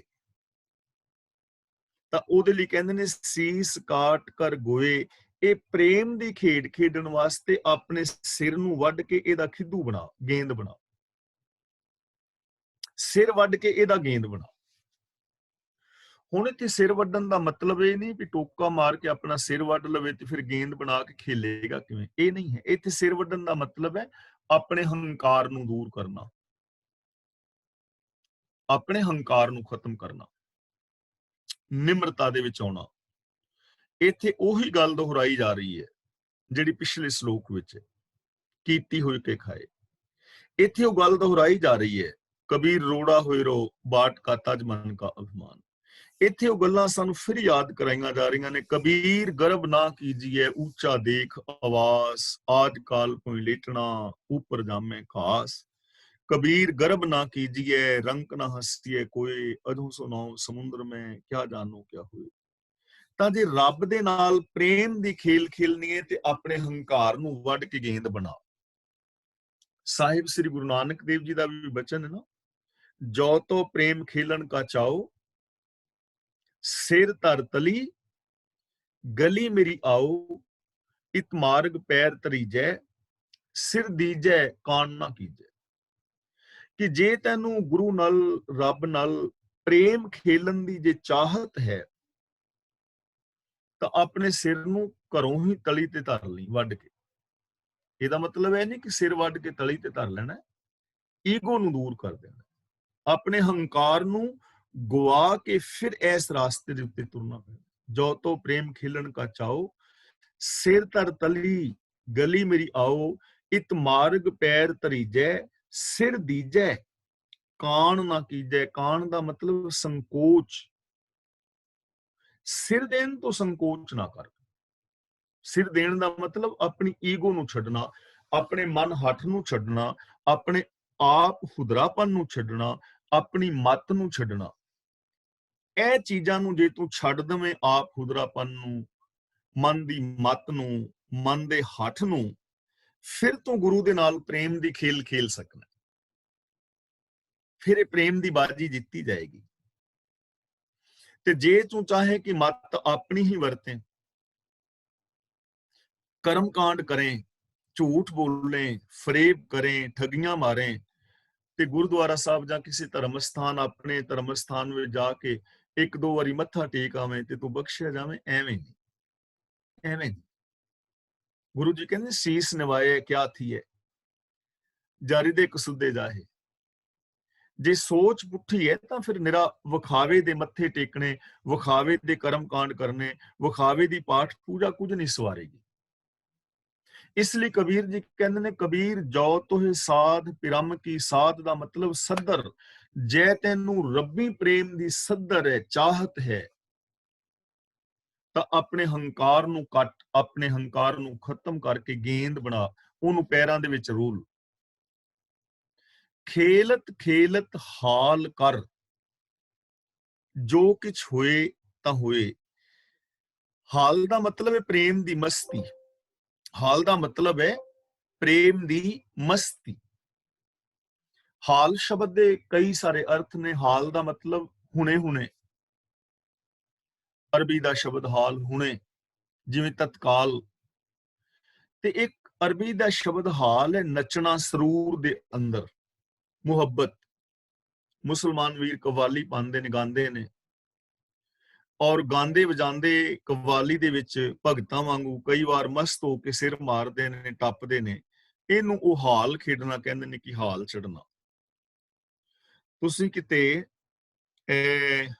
ਨਾਮਧਾਰੀ ਵੀਰਾਂ ਨੂੰ ਵੇਖਿਆ ਹੋਵੇਗਾ, ਉਹ ਵੀ ਜਦੋਂ ਕੀਰਤਨ ਆਦਿ ਕਰਦੇ ਨੇ ਨਾ, ਤਾਂ ਉਹ ਵੀ ਤੁਹਾਨੂੰ ਕਈ ਵਾਰੀ ਨੱਚਦੇ ਔਰ ਗਾਉਂਦੇ ਵਾਲ ਖਿਲਾਰਦੇ ਹੋਏ ਦੱਸਣਗੇ। ਉਹਨੂੰ ਉਹ ਕਹਿੰਦੇ ਨੇ ਹਾਲ ਪੈਣਾ। ਤਾਂ ਇੱਥੇ ਹਾਲ ਦਾ ਮਤਲਬ ਹੈਗਾ ਮਸਤ ਹੋ ਜਾਣਾ। ਖੇਲਤ ਖੇਲਤ ਹਾਲ ਕਰ, ਕਿ ਪ੍ਰੇਮ ਦੀ ਖੇਡ ਖੇਡਦਿਆਂ ਆਪਣੇ ਹੰਕਾਰ ਨੂੰ ਗਵਾ ਕੇ ਰੱਬੀ ਰਜ਼ਾ ਦੇ ਵਿੱਚ ਤੁਰਦਿਆਂ ਮਸਤ ਹੋ ਜਾ, ਮਸਤ ਹੋ ਜਾ। ਇੰਨਾ ਮਸਤ ਜੋ ਕੁਛ ਹੋਏ ਤਾਂ ਹੋਏ, ਜੋ ਕੁਛ ਵੀ ਹੋ ਰਿਹਾ ਹੈ। ਯਾਨੀ ਤੈਨੂੰ ਜਿਹੜੀ ਨਾ ਇੱਥੇ ਜੋ ਕੁਛ ਹੋਏ ਤਾਂ ਹੋਏ ਦਾ ਭਾਵ ਇਹ ਨਹੀਂ ਹੈ ਕਿ ਸੰਸਾਰ ਵੱਲੋਂ ਅਚੇਤ ਹੀ ਹੋ ਜਾਣਾ, ਕਿ ਸੰਸਾਰ ਦੇ ਵਿੱਚ ਜੀਵਨ ਹੀ ਨਹੀਂ ਜੀਣਾ। ਇੱਥੇ ਮਤਲਬ ਹੈਗਾ ਲੋਕਾਚਾਰੀ ਦਾ ਤਿਆਗ।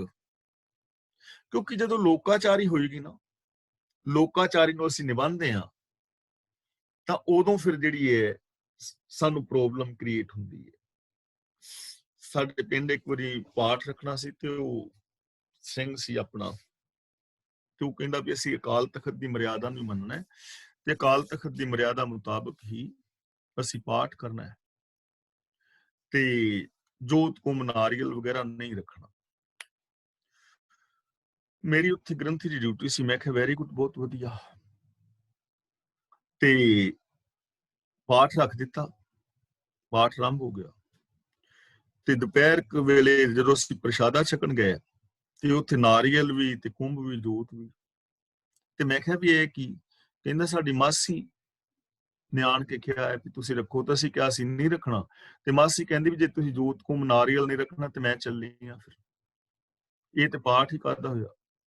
ਤਾਂ ਹੁਣ ਉੱਥੇ ਮਾਸੀ ਨੂੰ ਖੁਸ਼ ਕੀਤਾ ਜਾ ਰਿਹਾ ਨਾ, ਲੋਕਾਚਾਰੀ। ਲੋਕਾਚਾਰੀ ਤਾਂ ਜਿੱਥੇ ਲੋਕਾਚਾਰੀ ਨੂੰ ਅਸੀਂ ਨਿਭਾਵਾਂਗੇ, ਉੱਥੇ ਫਿਰ ਸੱਚ ਦੇ ਨਾਲੋਂ ਸਾਨੂੰ ਕਈ ਵਾਰ ਸੰਬੰਧ ਤੋੜਨਾ ਪੈਂਦਾ ਹੈ, ਕਿ ਫਲਾਂ ਰਿਸ਼ਤੇਦਾਰ ਨਾਰਾਜ਼ ਹੋ ਜਾਏਗਾ, ਦੂਜਾ ਕੀ ਆਖੇਗਾ, ਤੀਜਾ ਕੀ ਆਖੇਗਾ। ਕਬੀਰ ਜੀ ਨੇ ਇਹਨਾਂ ਗੱਲਾਂ ਨੂੰ ਗੁਰਬਾਣੀ ਵਿੱਚ ਸਾਨੂੰ ਬੜੇ ਪ੍ਰੇਮ ਨਾਲ ਸਮਝਾਇਆ ਹੈ। ਕਬੀਰ ਜੀ ਨੂੰ ਵੀ ਲੋਕ ਕਹਿਣ ਲੱਗੇ ਕਿ ਕਬੀਰ ਤੂੰ ਕੈਸਾ ਭਗਤ ਹੈ, ਨਾ ਤੂੰ ਹਿੰਦੂਆਂ ਵਾਲੇ ਵਰਤ ਰੱਖਦਾ ਹੈ, ਨਾ ਤੂੰ ਮੁਸਲਮਾਨਾਂ ਵਾਲੇ ਰੋਜ਼ੇ ਰੱਖਦਾ ਹੈ, ਵਰਤ ਨਾ ਰਹੋ ਨਾ ਮਹਾ ਰਮਦਾਨਾ, ਨਾ ਤੂੰ ਮੱਕੇ ਕਾਵੇ ਜਾਂਦਾ ਹੈ, ਨਾ ਤੂੰ ਗੰਗਾ ਵਗੈਰਾ ਤੇ ਜਾਂਦਾ ਹੈ। ਕੈਸਾ ਤੂੰ ਬੰਦਾ ਹੈ, ਤੂੰ ਤੇ ਬੇਇੱਜ਼ਤ ਹੈ, ਆਪਣੀ ਇੱਜ਼ਤ ਗਵਾ ਚੁੱਕਾ। ਤੇ ਕਬੀਰ ਜੀ ਦੇ ਉੱਤੇ ਇਸ ਗੱਲ ਦਾ ਕੋਈ ਅਸਰ ਨਹੀਂ ਹੈ। ਉਹ ਕਹਿੰਦੇ ਨੇ ਮੰਨ ਲਓ, ਸਪੋਜ਼। ਤਾਂ ਕਬੀਰ ਜੀ ਕਹਿੰਦੇ ਨੇ ਹਮ ਅਪਤਹਿ ਆਪਣੀ ਪਤ ਖੋਈ, ਹਮਰੇ ਖੋਜ ਪਰੋ ਮਤ ਖੋਈ ਕੋਈ, ਪਤ ਅਪਤ ਤਾਕੀ ਨਹੀਂ ਲਾਜ, ਤਬ ਜਾਣੋਗੇ ਜਬ ਉਗਰੇ ਗੋਪਾਜ। ਕਿ ਮੈਨੂੰ ਤੁਸੀਂ ਕਹਿ ਰਹੇ ਹੋ ਬੇਪਤਾ ਹੈ, ਪਰ ਮੈਂ ਤੁਹਾਨੂੰ ਇਹ ਗੱਲ ਕਹਿਣਾ ਕਿ ਪਤਾ ਉਦੋਂ ਲੱਗੇਗਾ ਜਦੋਂ ਪਰਦੇ ਫਾਸ਼ ਹੋਣਗੇ ਕਿ ਕੌਣ ਇੱਜ਼ਤਦਾਰ ਤੇ ਕੌਣ ਬੇਇੱਜ਼ਤ ਹੈ, ਕਿਹਦੇ ਕਰਮ ਮਾੜੇ ਨੇ, ਕਿਹਦੀ ਸੋਚ ਮਾੜੀ ਹੈ, ਕਿੰਨੇ ਕਿਸੇ ਨੇ ਪਾਪ ਕੀਤੇ ਨੇ। ਤਾਂ ਇੱਥੇ ਲੋਕਾਚਾਰੀ ਵੱਲੋਂ ਬੇਖਬਰ ਹੋ ਜਾਂਦਾ ਹੈ ਉਹ ਬੰਦਾ, ਪਹਿਲੀ ਗੱਲ। ਤੇ ਦੂਜੀ ਗੱਲ ਹੈ, ਜੋ ਕੁਛ ਹੋਏ ਤਾਂ ਹੋਏ, ਵੀ ਜੋ ਕੁਛ ਹੋ ਰਿਹਾ ਹੈ ਰੱਬੀ ਰਜ਼ਾ ਵਿੱਚ ਉਹ ਹੋਏਗਾ। ਰੱਬੀ ਰਜ਼ਾ ਦੇ ਵਿੱਚ ਰਹਿਣ ਦੀ ਜਾਚ ਸਿਖਾਈ ਜਾ ਰਹੀ ਹੈ, ਕਿ ਰੱਬੀ ਰਜ਼ਾ ਨੂੰ ਬਦਲਿਆ ਨਹੀਂ ਜਾ ਸਕਦਾ। ਜੇ ਤੂੰ ਪ੍ਰਭੂ ਦੇ ਨਾਲ ਪਿਆਰ ਦੀ ਖੇਲ ਖੇਲਣੀ ਹੈ, ਆਪਣੇ ਹੰਕਾਰ ਨੂੰ ਕੱਟ ਕੇ ਉਹਦੀ ਗੇਂਦ ਬਣਾ, ਤੇ ਪਿਆਰ ਦੀ ਖੇਲ ਖੇਲਦਾ ਮਸਤ ਹੋ ਜਾ। ਤੇ ਇਸ ਚੀਜ਼ ਨੂੰ ਪੱਕਿਆਂ ਕਰ ਲੈ ਕਿ ਜੋ ਕੁਝ ਹੋਣਾ ਹੈ ਉਹ ਹੋਣਾ ਹੈ, ਰੱਬੀ ਰਜ਼ਾ ਦੇ ਵਿੱਚ ਰਹਿਣਾ ਪੈਣਾ। ਰੱਬ ਦੇ ਨਾਲ ਪ੍ਰੇਮ ਕਰਨ ਦਾ ਮਤਲਬ ਇਹ ਨਹੀਂ ਹੈ ਕਿ ਮੇਰੇ ਪ੍ਰੇਮ ਤੋਂ ਪ੍ਰਭਾਵਿਤ ਹੋ ਕੇ ਰੱਬ ਆਪਣੀ ਰਜ਼ਾ ਨੂੰ ਬਦਲ ਦੇਵੇਗਾ। ਮੈਂ ਰੱਬ ਨੂੰ ਕਹਾਂ ਰੱਬਾ ਮੈਂ ਤੇਰੇ ਨਾਲ ਇੰਨਾ ਪ੍ਰੇਮ ਕਰਨਾ ਹੈ, ਤੇ ਅੱਜ ਮੈਂ ਸੈਰ ਕਰਨ ਜਾਣਾ ਤੇ ਘੰਟਾ ਡੇਢ ਘੰਟਾ ਮੀਂਹ ਬੰਦ ਕਰ ਦੇ। ਰੱਬ ਨੇ ਮੀਂਹ ਥੋੜਾ ਬੰਦ ਕਰਨਾ, ਰਜ਼ਾ ਦੇ ਵਿੱਚ ਰਹਿਣਾ ਪੈਣਾ। ਜੇ ਰੱਬ ਸਾਡੀਆਂ ਗੱਲਾਂ ਮੰਨਣ ਲੱਗ ਜਾਏ ਨਾ, ਲੋਕਾਂ ਦੀਆਂ, ਜਿਨ੍ਹਾਂ ਦੇ ਵਿੱਚ ਅਸੀਂ ਸਾਰੇ ਸਹਿਮਤ ਹਾਂ, ਤਾਂ ਆ ਦੁਨੀਆ ਇੱਕ ਪਲ ਵੀ ਨਹੀਂ ਚੱਲ ਸਕਦੀ। ਕਿਸੇ ਨੇ ਕਹਿਣਾ ਅੱਜ ਧੁੱਪ ਬੜੀ ਗਈ ਤੇ ਰੱਬਾ ਕਿਰਪਾ ਕਰ ਮੀਂਹ ਪਾ। ਦੂਜੇ ਨੇ ਕਹਿਣਾ ਰੱਬਾ ਮੇਰੇ ਵਿੱਚ ਤੇ ਵਿਟਾਮਿਨ ਡੀ ਘਟ ਗਿਆ ਤੇ ਅੱਜ ਤੂੰ ਬੱਦਲ ਦੂਰ ਕਰ ਤੇ ਧੁੱਪੇ ਬਵਾਂ ਤੇ ਮੇਰਾ ਵਿਟਾਮਿਨ ਡੀ ਪੂਰਾ ਹੋ ਜਾਏ। ਹੁਣ ਕਿਸੇ ਨੇ ਕਹਿਣਾ ਬਰਸਾਤ ਕਰ, ਕਿਸੇ ਨੇ ਕਹਿਣਾ ਹਵਾ ਛੱਡ, ਕਿਸੇ ਨੇ ਕਹਿਣਾ ਧੁੱਪ ਕੱਢ, ਕਿਸੇ ਨੇ ਕਹਿਣਾ ਸਿਆਲ ਚੰਗਾ, ਕਿਸੇ ਨੇ ਕਹਿਣਾ, ਤਾਂ ਕੀ ਇਹ ਕੁਦਰਤ ਚੱਲ ਸਕਦੀ ਹੈ? ਕਿਸੇ ਨੇ ਕਹਿਣਾ ਮੈਂ ਲੇਟ ਹੋ ਗਿਆ, ਉਹਨੂੰ ਘੰਟਾ ਕੁ ਸੂਰਜ ਲੇਟ ਛਿਪੇ, ਤਾਂ ਕਿਵੇਂ ਐਵੇਂ ਦੁਨੀਆ ਚੱਲ ਸਕਦੀ ਹੈ? ਬਿਲਕੁਲ ਵੀ ਨਾ। ਸਾਨੂੰ ਰਜਾ ਦੇ ਵਿੱਚ ਰਹਿਣਾ ਪੈਣਾ ਹੈ। ਇਸ ਲਈ ਰੱਬ ਦੇ ਨਾਲ ਪ੍ਰੇਮ ਕਰਨ ਦਾ ਮਤਲਬ ਇਹ ਨਹੀਂ ਹੈ ਕਿ ਅਸੀਂ ਰੱਬ ਦੀ ਰਜਾ ਨੂੰ ਉਲਟਣ ਵਾਸਤੇ ਕੁਝ ਕਹਾਂਗੇ ਤੇ ਰੱਬ ਉਸ ਆਪਣੇ ਸਿਸਟਮ ਨੂੰ ਬਦਲ ਦੇਵੇਗਾ। ਨਾ, ਜੋ ਕੁਛ ਹੋਏ ਤਾਂ ਹੋਏ ਦਾ ਮਤਲਬ ਜੋ ਕੁਝ ਹੁੰਦਾ ਹੈ ਰੱਬੀ ਰਜਾ ਦੇ ਵਿੱਚ ਹੁੰਦਾ ਹੈ, ਉਹਦੇ ਨਾਲ ਪ੍ਰੀਤ ਪਾਣੀ ਹੈ, ਹੰਕਾਰ ਨੂੰ ਛੱਡਣਾ ਹੈ। ਦੁਬਾਰਾ ਫਿਰ ਕਬੀਰ ਜੋ ਤੋਹਿ ਸਾਧ ਪਿਰਮ ਕੀ, ਜੇ ਤੈਨੂੰ ਪ੍ਰੇਮ ਦੀ ਖੇਲ ਖੇਲਣ ਦੀ ਚਾਹਤ ਹੈ ਤਾਂ ਆਪਣੇ ਸੀਸ ਨੂੰ, ਆਪਣੇ ਹੰਕਾਰ ਨੂੰ ਗੇਂਦ ਬਣਾ, ਔਰ ਇਸ ਪ੍ਰੇਮ ਦੀ ਖੇਲ ਖੇਲਦਾ ਇੰਨਾ ਮਸਤ ਹੋ ਜਾ ਕਿ ਜੋ ਕੁਛ ਹੋਏ ਤਾਂ ਹੋਏ, ਕਿ ਜੋ ਕੁਛ ਹੋ ਰਿਹਾ ਹੈ ਰੱਬੀ ਰਜਾ ਦੇ ਵਿੱਚ ਹੋ ਰਿਹਾ ਹੈ, ਮੈਂ ਰੱਬੀ ਰਜਾ ਦੇ ਅੰਦਰ ਜ਼ਿੰਦਗੀ ਜੀਣੀ ਹੈ। ਤਾਂ ਇਥੋਂ ਸਾਨੂੰ ਕੀ ਮਿਲ ਰਿਹਾ ਹੈ ਕਿ ਪ੍ਰੇਮ ਸਾਡੀ ਜ਼ਿੰਦਗੀ ਵਿੱਚ ਤਾਂ ਪੈਦਾ ਹੋ ਸਕਦਾ ਹੈ ਜੇ ਈਗੋ ਨੂੰ ਅਸੀਂ ਖਤਮ ਕਰ ਦਈਏ। ਆਪਾਂ ਪਹਿਲਾਂ ਇਹ ਚੀਜ਼ਾਂ ਵਿਚਾਰ ਚੁੱਕੇ ਹਾਂ। ਪ੍ਰੇਮ ਦੋ ਸ਼ਬਦਾਂ ਤੋਂ ਬਣਿਆ ਹੈ, ਪਰੇ ਪਲਸ ਮ। ਜਿੱਥੋਂ ਈਗੋ ਦੂਰ ਹੁੰਦੀ ਹੈ ਉੱਥੋਂ ਪ੍ਰੇਮ ਦੀ ਦੁਨੀਆ ਸ਼ੁਰੂ ਹੁੰਦੀ ਹੈ। ਪ੍ਰੇਮ ਨਿਸਵਾਰਥ ਹੈ, ਇੱਥੇ ਕੋਈ ਲਾਲਚ ਨਹੀਂ ਹੈ, ਜਾਂ ਲੱਭ ਤਾਂ ਨਹੀਂ ਕਿਹਾ। ਪ੍ਰੇਮ ਦੇ ਅੰਦਰ ਤਿਆਗ ਹੈ, ਗਲੀਏ ਚਿੱਕੜ ਦੂਰ ਕਰ। ਤੇ ਫਿਰ ਕਹਿੰਦੇ ਨੇ ਭਿੱਜੋ ਸਿੱਜੋ ਕਮਲੀ ਅੱਲਾ ਵਰਸੋ ਮਹਿ, ਜਾਏ ਮਿਲਾਂ ਤੇ ਸਜਣਾ ਟੁੱਟੋ ਨਾਹੀ ਨਹੀਂ। ਤਿਆਗ ਪੂਰਨ ਤੌਰ ਤੇ ਸਮਰਪਣ। ਤੇ ਪ੍ਰੇਮ ਦੀ ਚੌਥੀ ਸ਼ਰਤ ਹੈ ਪਾਰਦਰਸ਼ੀ ਮਿਲਵਰਤਨ, ਕੁਛ ਲੁਕਾ ਛਿਪਾ ਨਹੀਂ। ਜ਼ਿੰਦਗੀ ਦੀ ਕਿਤਾਬ ਖੁੱਲੀ ਕਿਤਾਬ ਹੈ, ਜੀਵਨ ਦੇ ਮੇਰੇ ਕਿਸੇ ਵੀ ਪੇਜ ਨੂੰ ਪੜੋ, ਖੁੱਲੀ ਕਿਤਾਬ। ਪਾਰਦਰਸ਼ੀ ਮਿਲਵਰਤਨ, ਇਹ ਹੈ ਪ੍ਰੇਮ ਦੇ ਅੰਦਰ ਮਸਤ ਹੋ ਜਾਣਾ, ਰੱਬੀ ਰਜ਼ਾ ਦੇ ਵਿੱਚ ਰਹਿਣਾ। ਤਾਂ ਫਿਰ ਇਹ ਜੀਵਨ ਜਿਹੜਾ ਹੈ ਸਾਡਾ ਸਫਲਾ ਔਰ ਸੁੱਜਾ ਹੋ ਸਕਦਾ। ਅਗਲਾ ਬਚਨ ਕਰਦੇ ਨੇ ਕਬੀਰ, ਜੋ ਤੋਹਿ ਸਾਧ ਪਿਰਮ ਕੀ, ਪਾਕੇ ਸੇਤੀ ਖੇਲ। ਇੱਥੇ ਸਾਧ ਦਾ ਮਤਲਬ ਸੱਦਰ, ਪਿਰਮ ਦਾ ਮਤਲਬ ਪ੍ਰੇਮ, ਪਾਕੇ ਦਾ ਮਤਲਬ ਪੱਕਾ ਸੱਚਾ ਗੁਰੂ, ਸੇਤੀ ਦਾ ਮਤਲਬ ਨਾਲ। ਤਾਂ ਕਬੀਰ ਜੀ ਕਹਿੰਦੇ ਹਨ ਕਿ ਜੇ ਤੈਨੂੰ ਰੱਬੀ ਪ੍ਰੀਤ ਖੇਲ ਖੇਲਣ ਦੀ ਚਾਹਤ ਹੈ, ਜੇ ਰੱਬੀ ਪ੍ਰੀਤ ਦੀ ਚਾਹਤ ਹੈ ਤੇਰੇ ਅੰਦਰ, ਕਿ ਤੇਰਾ ਰੱਬ ਨਾਲ, ਰੱਬੀ ਗੁਣਾਂ ਨਾਲ, ਰੱਬੀ ਰਜ਼ਾ ਦੇ ਨਾਲ ਤੇਰਾ ਪਿਆਰ ਬਣੇ,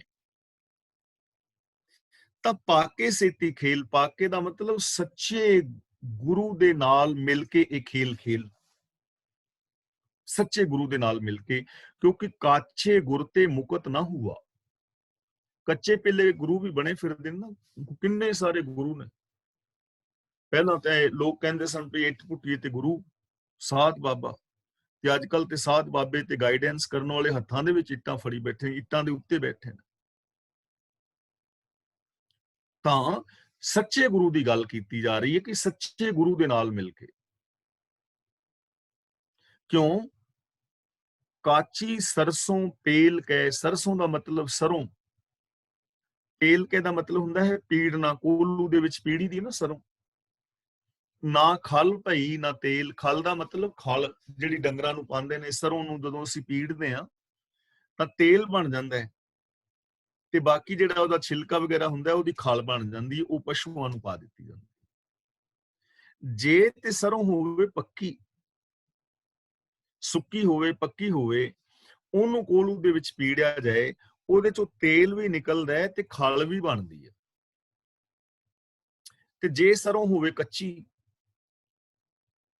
ਸਰੋਂ ਪੱਕੀ ਨਾ ਹੋਵੇ, ਤੇ ਕੱਚੀ ਸਰੋਂ ਨੂੰ ਉਹਦੀਆਂ ਫਲੀਆਂ ਵੱਢ ਕੇ ਕੋਲੂ ਦੇ ਵਿੱਚ ਪੀੜ ਦਿਓ, ਨਾ ਤੇਲ ਨਿਕਲਣਾ ਨਾ ਖਲ, ਕੁਛ ਵੀ ਨਹੀਂ ਮਿਲਣਾ, ਬੇਕਾਰ, ਵਿਅਰਥ, ਸਾਰੀ ਮਿਹਨਤ ਵੀ ਬੇਕਾਰ ਹੋ ਜਾਏਗੀ। ਤਾਂ ਕਬੀਰ ਜੀ ਕਹਿੰਦੇ ਨੇ ਕੱਚੀ ਸਰੋਂ ਪੀੜਿਆ, ਨਾ ਤੇਲ ਨਿਕਲਦਾ ਨਾ ਖਲ ਬਣਦੀ ਹੈ। ਇਹੀ ਹਾਲ ਹੈ ਕਿ ਜਿਸ ਨੇ ਬ੍ਰਾਹਮਣ ਨੂੰ ਗੁਰੂ ਬਣਾ ਲਿਆ, ਕਰਮ ਕਾਂਡੀਆਂ ਨੂੰ, ਕਰਮ ਕਾਂਡਾਂ ਦੇ ਰਾਹਾਂ ਤੇ ਤੁਰ ਪਏ। ਨਾ ਤੇਲ ਨਿਕਲਿਆ ਤੇ ਨਾ ਖਲ ਵਾਲੀ, ਕੁਛ ਵੀ ਨਹੀਂ ਮਿਲਿਆ। ਇਸ ਲਈ ਕੱਚੇ ਪਿੱਲੇ ਗੁਰੂਆਂ ਦੇ ਨਾਲ ਨਹੀਂ। ਇਹ ਮੈਂ ਤੁਹਾਡੇ ਨਾਲ ਇੱਕ ਘਟਨਾ ਸਾਂਝੀ ਕੀਤੀ ਸੀ, ਇਹ ਮੈਂ ਦੁਬਾਰਾ ਫਿਰ ਸਾਂਝੀ ਕਰਦੇ ਹਾਂ, ਕਿਉਂਕਿ ਗੁਰੂ ਦੀ ਅਗਵਾਈ ਵਿੱਚ ਅਸਾਂ ਜਾਣਾ ਹੈ ਗਿਆਨ ਲੈਣ ਵਾਸਤੇ। ਅੱਖਾਂ ਖਰਾਬ ਹੋ ਜਾਣ ਨਾ ਕਿਸੇ ਦੀਆਂ, ਤਾਂ ਉਹ ਚੰਗੇ ਆਈ ਸਪੈਸ਼ਲਿਸਟ ਦੇ ਕੋਲ ਜਾਂਦਾ ਹੈ। ਤੇ ਇਸ ਕਰਕੇ ਜਾਂਦਾ ਹੈ ਕਿ ਆਈ ਸਪੈਸ਼ਲਿਸਟ ਜਿਹੜਾ ਡਾਕਟਰ ਹੈ, ਉਹਦੀਆਂ ਅੱਖਾਂ ਵਿੱਚ ਦਵਾਈ ਦਾਰੂ ਪਾਏਗਾ ਜਿਹਦੇ ਨਾਲ ਉਹਦੀਆਂ ਅੱਖਾਂ ਠੀਕ ਹੋਣਗੀਆਂ। ਜੇ ਲੈਂਸ ਦੀ ਲੋੜ ਹੈ, ਆਪਰੇਸ਼ਨ ਦੀ ਲੋੜ ਹੈ, ਉਹ ਡਾਕਟਰ ਗਾਈਡ ਕਰੇਗਾ। ਦਵਾਈ ਦਾਰੂ ਡਾਕਟਰ ਪਾਏਗਾ ਜਿਹਦੇ ਨਾਲ ਤੇਰੀਆਂ ਅੱਖਾਂ ਠੀਕ ਹੋਣ। ਤੇ ਜੇ ਗਲਤ ਡਾਕਟਰ ਕੋਲ ਬੰਦਾ ਚਲਾ ਜਾਏ ਤੇ ਡਾਕਟਰ ਦਵਾਈ ਗਲਤ ਪਾ ਦੇਵੇ, ਅੱਖਾਂ ਅੰਨੀਆਂ ਵੀ ਹੋ ਸਕਦੀਆਂ ਨੇ। ਮੈਂ ਆਪ ਨੂੰ ਇੱਕ ਘਟਨਾ ਸੁਣਾਈ ਸੀ ਕਿ ਮੇਰੇ ਮਿੱਤਰ ਨੇ, ਭਾਈ ਦਿਲਬਾਗ ਸਿੰਘ ਨੇ ਕਰਨਾਲ, ਬਹੁਤ ਟੌਪ ਤੇ ਰਾਗੀ ਨੇ, ਬੜੇ ਚੰਗੇ ਕੀਰਤਨੀਏ ਨੇ, ਬੜੀ ਉਹਨਾਂ ਨੂੰ ਬਾਣੀ ਯਾਦ ਹੈ, ਸੁਭਾਅ ਬੜਾ ਪਿਆਰਾ ਹੈ। 3-3 4-4 ਘੰਟੇ ਕੀਰਤਨ ਕਰਨ ਤੇ ਮੂੰਹ ਜ਼ਬਾਨੀ ਕੀਰਤਨ ਕਰਦੇ ਨੇ, ਲੇਕਿਨ ਉਹਨਾਂ ਦੀਆਂ ਅੱਖਾਂ ਨਹੀਂ। ਮੈਂ ਇੱਕ ਦਿਨ ਪੁੱਛਿਆ, ਮੈਂ ਕਿਹਾ ਵੀਰੇ ਵੀ ਇਹ ਭਾਣਾ ਕਿਵੇਂ ਵਰਤਿਆ, ਜਨਮ ਤੋਂ ਜਾਂ ਬਾਅਦ ਵਿੱਚ? ਤੇ ਕਹਿਣ ਲੱਗੇ ਨਹੀਂ ਭਾਈ ਸਾਹਿਬ, ਜਨਮ ਤੋਂ ਨਹੀਂ, ਮੈਂ 6-7 ਸਾਲ ਤੱਕ ਇਹ ਦੁਨੀਆ ਦੇਖੀ ਹੈ। ਤੇ ਕਹਿੰਦਾ ਮੇਰੀਆਂ ਅੱਖਾਂ ਆ ਗਈਆਂ, ਜਿਵੇਂ ਪਿੰਡਾਂ ਵਿੱਚ ਕਹਿੰਦੇ ਨਾ ਅੱਖਾਂ ਆ ਜਾਣੀਆਂ, ਖਰਾਬ ਹੋ ਜਾਣੀਆਂ।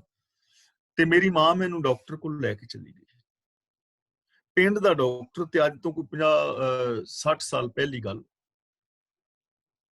ਪਿੰਡ ਦਾ ਡਾਕਟਰ ਤੇ ਅੱਗੋਂ ਉਹਦਾ ਵੀ ਕੰਪਾਊਂਡਰ ਸਹਾਇਕ ਸਿੱਖਣ ਵਾਲਾ। ਕਹਿੰਦਾ ਉਹਨੇ ਮੇਰੀਆਂ ਅੱਖਾਂ ਦੇ ਵਿੱਚ 2 ਬੂੰਦਾਂ ਗਲਤੀ ਦੇ ਨਾਲ ਤੇਜ਼ਾਬ ਪਾ ਦਿੱਤਾ ਤੇ ਅੱਖਾਂ ਸਦਾ ਲਈ ਖਤਮ ਹੋ ਗਈ। ਹੁਣ ਗਏ ਤੇ ਇਸ ਕਰਕੇ ਕਿ ਅੱਖਾਂ ਵਿੱਚ ਦਵਾਈ ਪਵੇਗੀ ਤੇ ਅੱਖਾਂ ਠੀਕ ਹੋਣਗੀਆਂ, ਲੇਕਿਨ ਇੱਕ ਬੰਦੇ ਦੀ ਗਲਤੀ ਕਰਕੇ ਗਲਤ ਦਵਾਈ ਪੈਣ ਨਾਲ ਅੱਖਾਂ ਹੀ ਖਤਮ ਹੋ ਗਈਆਂ ਦੋਵੇਂ, ਸਾਰੀ ਜ਼ਿੰਦਗੀ ਲਈ। ਇਹ ਗੱਲ ਵੱਖਰੀ ਹੈ ਕਿ ਉਹਨਾਂ ਨੇ ਆਪਣੀ ਹਿੰਮਤ ਨਹੀਂ ਹਾਰੀ, ਗੁਰਬਾਣੀ ਦਾ ਕੀਰਤਨ ਸਿੱਖਿਆ। ਗੁਰਬਾਣੀ ਇੱਕ ਵੱਖਰਾ ਟੌਪਿਕ ਹੈ, ਲੇਕਿਨ ਅੱਖਾਂ ਜਾਂਦੀਆਂ ਰਹੀਆਂ। ਇਸੇ ਤਰ੍ਹਾਂ ਇਸ ਦੁਨੀਆ ਦੇ ਅੰਦਰ ਅਸੀਂ ਐਸੀਆਂ ਅੱਖਾਂ, ਮੈਂਟੈਲਿਟੀ, ਸੋਚ ਪ੍ਰਾਪਤ ਕਰਨੀ ਹੈ ਜਿਸ ਸੋਚ ਰਾਹੀਂ ਸਾਨੂੰ ਇਸ ਦੁਨੀਆ ਵਿੱਚ ਰੱਬ ਦਿਸੇ, ਰੱਬ ਵਰਗਾ ਪਿਆਰ ਸਤਿਕਾਰ ਇੱਕ ਦੂਜੇ ਦੇ ਨਾਲ ਹੋਵੇ। ਸੋਚ ਐਸੀ ਪ੍ਰਾਪਤ ਕਰਨੀ ਹੈ। ਤੇ ਚਲੇ ਗਏ ਗੁਰੂ ਦੇ ਕੋਲ ਗਿਆਨ ਦਾ ਸੁਰਮਾ ਪਾਉਣ ਲਈ, ਤੇ ਉਹਨੇ ਸਾਡੇ ਮਨ ਬੁੱਧੀ ਰੂਪ ਨੇਤਰਾਂ ਦੇ ਵਿੱਚ ਸੁਰਮਾ ਪਾ ਦਿੱਤਾ ਕਰਮ ਕਾਂਡਾਂ ਦਾ। ਤਾਂ ਸਾਰੀ ਜ਼ਿੰਦਗੀ ਰੱਬ ਨਹੀਂ ਦਿਸਣਾ, ਜ਼ਿੰਦਗੀ ਸਾਰੀ ਗਈ, ਅੱਖਾਂ ਸਦਾ ਲਈ ਗਈਆਂ। ਕਰਮ ਕਾਂਡ ਦਿਸਣਗੇ, ਵਰਤ ਨਰਾਤੇ ਸਰਾਧ, ਇਹ ਸਾਰਾ ਕੁਝ ਦਿਸੇਗਾ, ਰੱਬ ਨਹੀਂ। ਇਸ ਲਈ ਗੁਰੂ ਜੀ ਕਹਿੰਦੇ ਨੇ ਕਿ ਸੱਜਣਾ, ਜੇ ਤੇਰੇ ਅੰਦਰ ਪ੍ਰੇਮ ਖੇਲਣ ਦੀ ਸੱਧਰ ਹੈ ਨਾ, ਚਾਹਤ ਹੈ ਪ੍ਰਭੂ ਪ੍ਰਾਪਤੀ ਦੀ, ਰੱਬ ਦੇ ਨਾਲ ਮਿਲਾਪ ਦੀ, ਚੰਗੀ ਜ਼ਿੰਦਗੀ ਦੀ, ਤਾਂ ਫਿਰ ਪਾਕੇ ਸੇਤੀ ਖੇਲ ਪੱਕੇ ਗੁਰੂ ਨਾਲ, ਸੱਚੇ ਗੁਰੂ ਦੇ ਨਾਲ, ਜਿਸ ਦੇ ਕੋਲ ਜ਼ਿੰਦਗੀ ਦਾ ਤਜਰਬਾ ਹੈ, ਸੱਚਾ ਗਿਆਨ ਹੈ, ਉਹਦੇ ਨਾਲ ਮਿਲ ਕੇ ਇਹ ਪ੍ਰੇਮ ਵਾਲੀ ਖੇਲ ਖੇਲੀ। ਜੇ ਕਿਸੇ ਕੱਚੇ ਪਿੱਲੇ ਕਰਮ ਕਾਂਡੀ ਦੇ ਢਹਿ ਚੜ ਗਿਆ ਨਾ, ਤੇਰੀ ਜ਼ਿੰਦਗੀ ਦੇ ਵਿੱਚੋਂ ਨਾ ਤੇਲ ਬਣਨਾ ਹੈ, ਨਾ ਤੇਰੀ ਜ਼ਿੰਦਗੀ ਚੋਂ ਖਲ ਹੋਣੀ ਹੈ। ਐਵੇਂ ਪੀੜਿਆ ਵੀ ਜਾਏਗਾ ਤੇ ਮਿਲਣਾ ਵੀ ਕੁਛ ਨਹੀਂ। ਤਾਂ ਇਸ ਲਈ ਸਾਨੂੰ ਇੱਥੋਂ ਜੋ ਸੇਧ ਦਿੱਤੀ ਜਾ ਰਹੀ ਹੈ ਕਿ ਅਸੀਂ ਸੱਚੇ ਗਿਆਨ ਦੀ ਪ੍ਰਾਪਤੀ ਕਰਨੀ ਹੈ ਗੁਰੂ ਪਾਸੋਂ, ਔਰ ਗਿਆਨ ਗੁਰੂ ਦੀ ਅਗਵਾਈ ਦੇ ਵਿੱਚ ਜ਼ਿੰਦਗੀ ਜੀਣੀ ਹੈ, ਔਰ ਗਿਆਨ ਦੀ ਸਹੀ ਸੁਚੱਜੀ ਵਰਤੋਂ ਕਰਨੀ ਹੈ, ਤਾਂ ਇਸ ਜੀਵਨ ਦੇ ਅੰਦਰ ਅਸੀਂ ਕਾਮਯਾਬ ਹੋਵਾਂਗੇ। ਤੇ ਜੇ ਅਸੀਂ ਕਰਮ ਕਾਂਡੀਆਂ ਦੇ ਚੱਕਰ ਵਿੱਚ ਪੈ ਰਹੇ, ਵਰਤਨ ਰਾਤੇ ਸਰਾਧ ਵਗੈਰਾ ਜੋ ਅਸੀਂ ਰੋਜ਼ ਗਿਣਦੇ ਹਾਂ, ਤੀਰਥ ਯਾਤਰਾਵਾਂ ਤੇ ਮਾਲਾ ਫੇਰਨੀਆਂ ਤੇ ਸਮਾਧੀਆਂ ਲਾਣੀਆਂ, ਫਿਰ ਜ਼ਿੰਦਗੀ ਵਿੱਚ ਕੁਛ ਨਹੀਂ ਬਣਨਾ। ਨਾ ਤੇਲ ਬਣਨਾ ਹੈ, ਨਾ ਸਰੋਂ ਬਣਨੀ, ਨਾ ਖਲ ਬਣਨੀ ਹੈ, ਨਾ ਤੇਲ ਬਣਨਾ, ਜੀਵਨ ਬੇਕਾਰ ਹੋ ਜਾਏ। ਤਾਂ ਇਸ ਲਈ ਸਾਨੂੰ ਸਮਝਾਇਆ ਜਾ ਰਿਹਾ ਹੈ ਕਿ ਪੱਕੇ ਗੁਰੂ ਯਾਨੀ ਸੱਚੇ ਗੁਰੂ ਦੀ ਚਰਨਾਂ ਦੀ ਸ਼ਰਨ ਲੈਣੀ ਹੈ।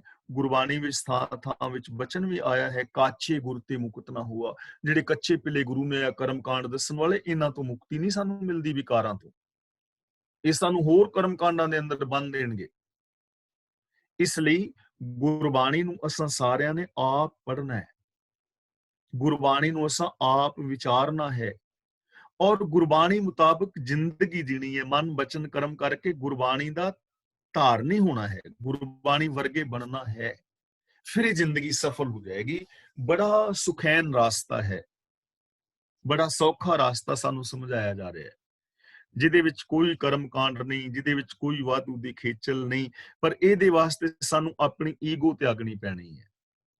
ਰੱਬ ਖੰਡ ਵਰਗਾ ਹੈ, ਪਰ ਹਾਥੀ ਨਹੀਂ ਖਾ ਸਕਦਾ, ਕੀੜੀ ਖਾ ਸਕਦੀ ਹੈ। ਆਪ ਹੁਦਰਾਪਨ ਛੱਡਣਾ ਹੈ, ਮਨ ਦੀ ਮੱਤ ਛੱਡਣੀ ਹੈ, ਔਰ ਗੁਰੂ ਦਰਸਾਏ ਰਾਹਾਂ ਤੇ ਚੱਲ ਕੇ ਐਸੀ ਜ਼ਿੰਦਗੀ ਅਸਾਂ ਬਤੀਤ ਕਰਨੀ ਹੈ। ਅੱਜ ਦੀ ਵਿਚਾਰ ਮੈਂ ਇੱਥੇ ਸਮਾਪਤ ਕਰਦਾ ਜੀ।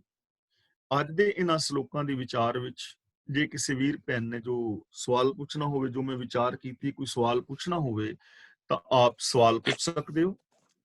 ਔਰ ਜੇ ਕਿਸੇ ਵੀਰ ਭੈਣ ਨੇ ਆਪਣੇ ਵਿਊਜ਼ ਦੇਣੇ ਨੇ, ਉਹ ਆਪਣੇ ਵਿਊਜ਼ ਦੇ ਸਕਦੇ ਨੇ।